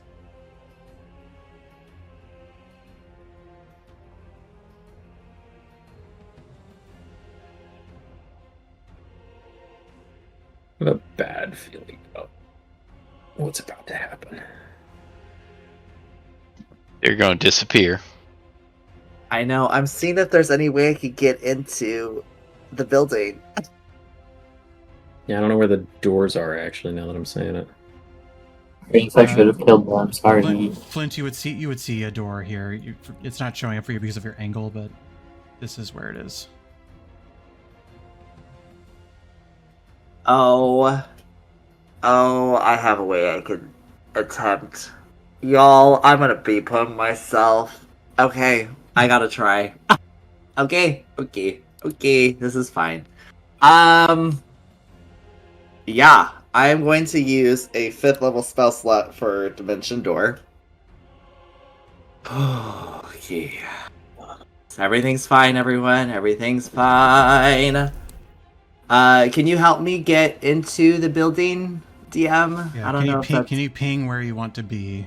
I want to just try to be in the middle. So, like, right here. Okay, great. As you pop into this room, you find yourself standing on top of a crate that is about 5 feet in the air. Why can you see Asham? I can see Nope. Indra, but not Asham. I'm gonna move you down. Yeah. What the hell? She's right here, but for some reason is invisible. I'm gonna move her out and move her back in, just cause.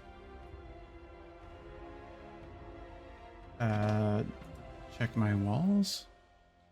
Is it this roof? I'm gonna get rid of the roof just for simplicity's sake.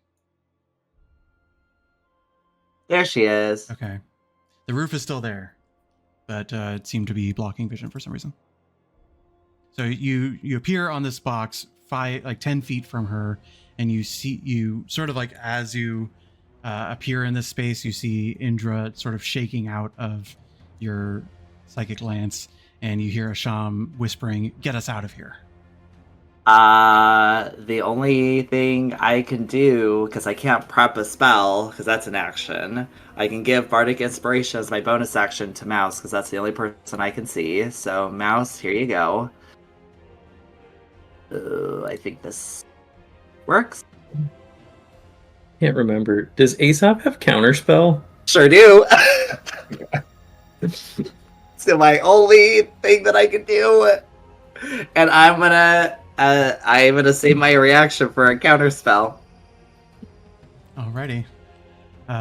So it is her turn. She sort of stands up from a kneeling position, sees you hovering. Now, I'm going to tell you, she also has counterspell. And she's trying her hardest to get out of here. So it is going to be a roll. Okay. She's going to start... I will her next roll. Or her first save against counterspell. Okay. So I just want to make sure you, Aesop, understand how counterspell works. Okay, let's go. With regards to the level you cast it at, are you familiar with those rules? It's like a higher save or like a higher DC to break out of, right? Yeah. So if you cast a counterspell at 3rd level, it will automatically counter anything that's at 3rd level or lower. If you're cast it at 3rd level and you counterspell something that's being cast at 4th level, then you need to roll in order to succeed on that. Okay. And so it's not So your woe mouse will affect her counter spell because she's probably going to try to counter your counter. Is where this is getting. So she's canceling out the teleportation and just. Well, so she's going to cast Dimension Door. Okay. You're going to counter spell it. She's casting it at 6th level because she needs to get out of here. Okay. But when you attempt to counterspell, she's going to try to counterspell you. Yeah. So what spell slot is your counter spell going to be at? I have to do it at 5. Okay. She also has 5th level spells. I gotta try to stop her from leaving. So. I don't know that you can, is what I'm unfortunately saying, because she can counter. Well, let me roll an Arcana, because it's not fair for her to know what level you're casting this at. So, go and roll me a you go ahead and roll me an Arcana check to sort of, or go and roll me performance. It's your thing. You're trying to demonstrate. You're probably trying to. Seeing like this wizard battle happening, you're probably and knowing what the move is, you're probably trying to downplay what level spell you're casting. Oh God! Okay, at least that's how I feel. So go ahead and roll a performance check. Ooh, not that high. Well, it's an automatic. Oh, click here to use the I can use Calliope to empower my performance. Absolutely. Yes, please. +6. I'll take it. Okay. 27. If she nat 20s this, then it is what it is. She does not. Okay. So here's the thing. She knows that she needs to get out of here, but she wants to conserve her spells because she doesn't know what the fuck's going on. So she's going to cast Dimension Door at a high level. You are going to counterspell. So I'm spending a 6th level spell slot for her, but it's not showing up. I assume you're going to counterspell. What level are you going to use? I have to go 5, but I'm trying to downplay it, right? Okay. So she sees your counterspell and thinks it's a normal level 3 counterspell. So she's just going to cast a normal level 3 counterspell, but now she has to roll because she doesn't realize that your spell's as high as she thought it was. Okay. Well, they're both going to have to roll, right? I have to roll after if she fails this one. Yeah, if she fails, then Aesop still has to roll. So let's do the woe first. Sorry if that was just like a weird flow chart. No, I appreciate it. Yeah, let's do the woe first. And that's just -1. Okay. So the DC, It's something. The DC for her, and this is her spell casting ability. The DC for her is 10 plus the spell's level, so she has to roll a 15. Which she has to roll. We'll say she has to roll 16 because of the -1. We'll do the math in advance. My empowerment doesn't affect that in any way. Because it's to spell attack and DCs. Yeah, the DC of the counter spell is 10 plus the spell's level. I don't think it doesn't go off of your DC, unfortunately. Okay. Just wanted to ask. I'm so nervous. We're just gonna spend this. Oh, damn it! Spend the spell slot. Nope, I'm not, because she has to target something. She's gonna target herself. Spend a level 3 spell slot. She needs to roll a 16 instead of a 15 with her spell casting ability, which is intelligence. Oh, she's a wizard. Oh God! All that build up. I'm sorry. You throw your counter spell out. She bounces it off, and she grabs a sham, and they leave. And that's 500 feet, right? Yes. Yeah. Now, that is where we're going to end the game. Sorry, it ran even longer than I thought. These guys are not doing too well. Would you like me to finish this battle without you, just to wrap it up? Because they're almost dead. Or do you want to play this out at the beginning of next session? It was either one. Yeah, you can wrap it up. I don't mean to take control of your characters for you. I'm just sort of like, this could go on another hour if we let you chase these guys. I'm fine with wrapping up the like small stuff here. Okay. Well, if there's no if there's what we do about these other guys is gonna take who never knows how long. Yeah. Then if there's no big objection, I'll just go ahead and sort of like fairly optimally finish this battle for you guys. You won't really take any more damage, but maybe spend like an extra spell slot or two, basic stuff. And we'll go ahead and basically say that you guys clean up this camp as you try to figure out, well, yeah, I suppose unless you're going to immediately try to chase them, but you don't really know which direction they went. So I think that would be really hard. That would be I was going to text you. That's what Drod is going to try to do. Okay. Well, let's leave it open-ended, continue the conversation, but I want to wrap it up because it's late. Thanks for being patient. Sorry about all these bugs, but looking forward to the next game. Absolutely. All good. And I apologize for being a little rusty. Nope. That's what happens when we don't play for 2.5 months. We're good. Thank you, everybody. Great.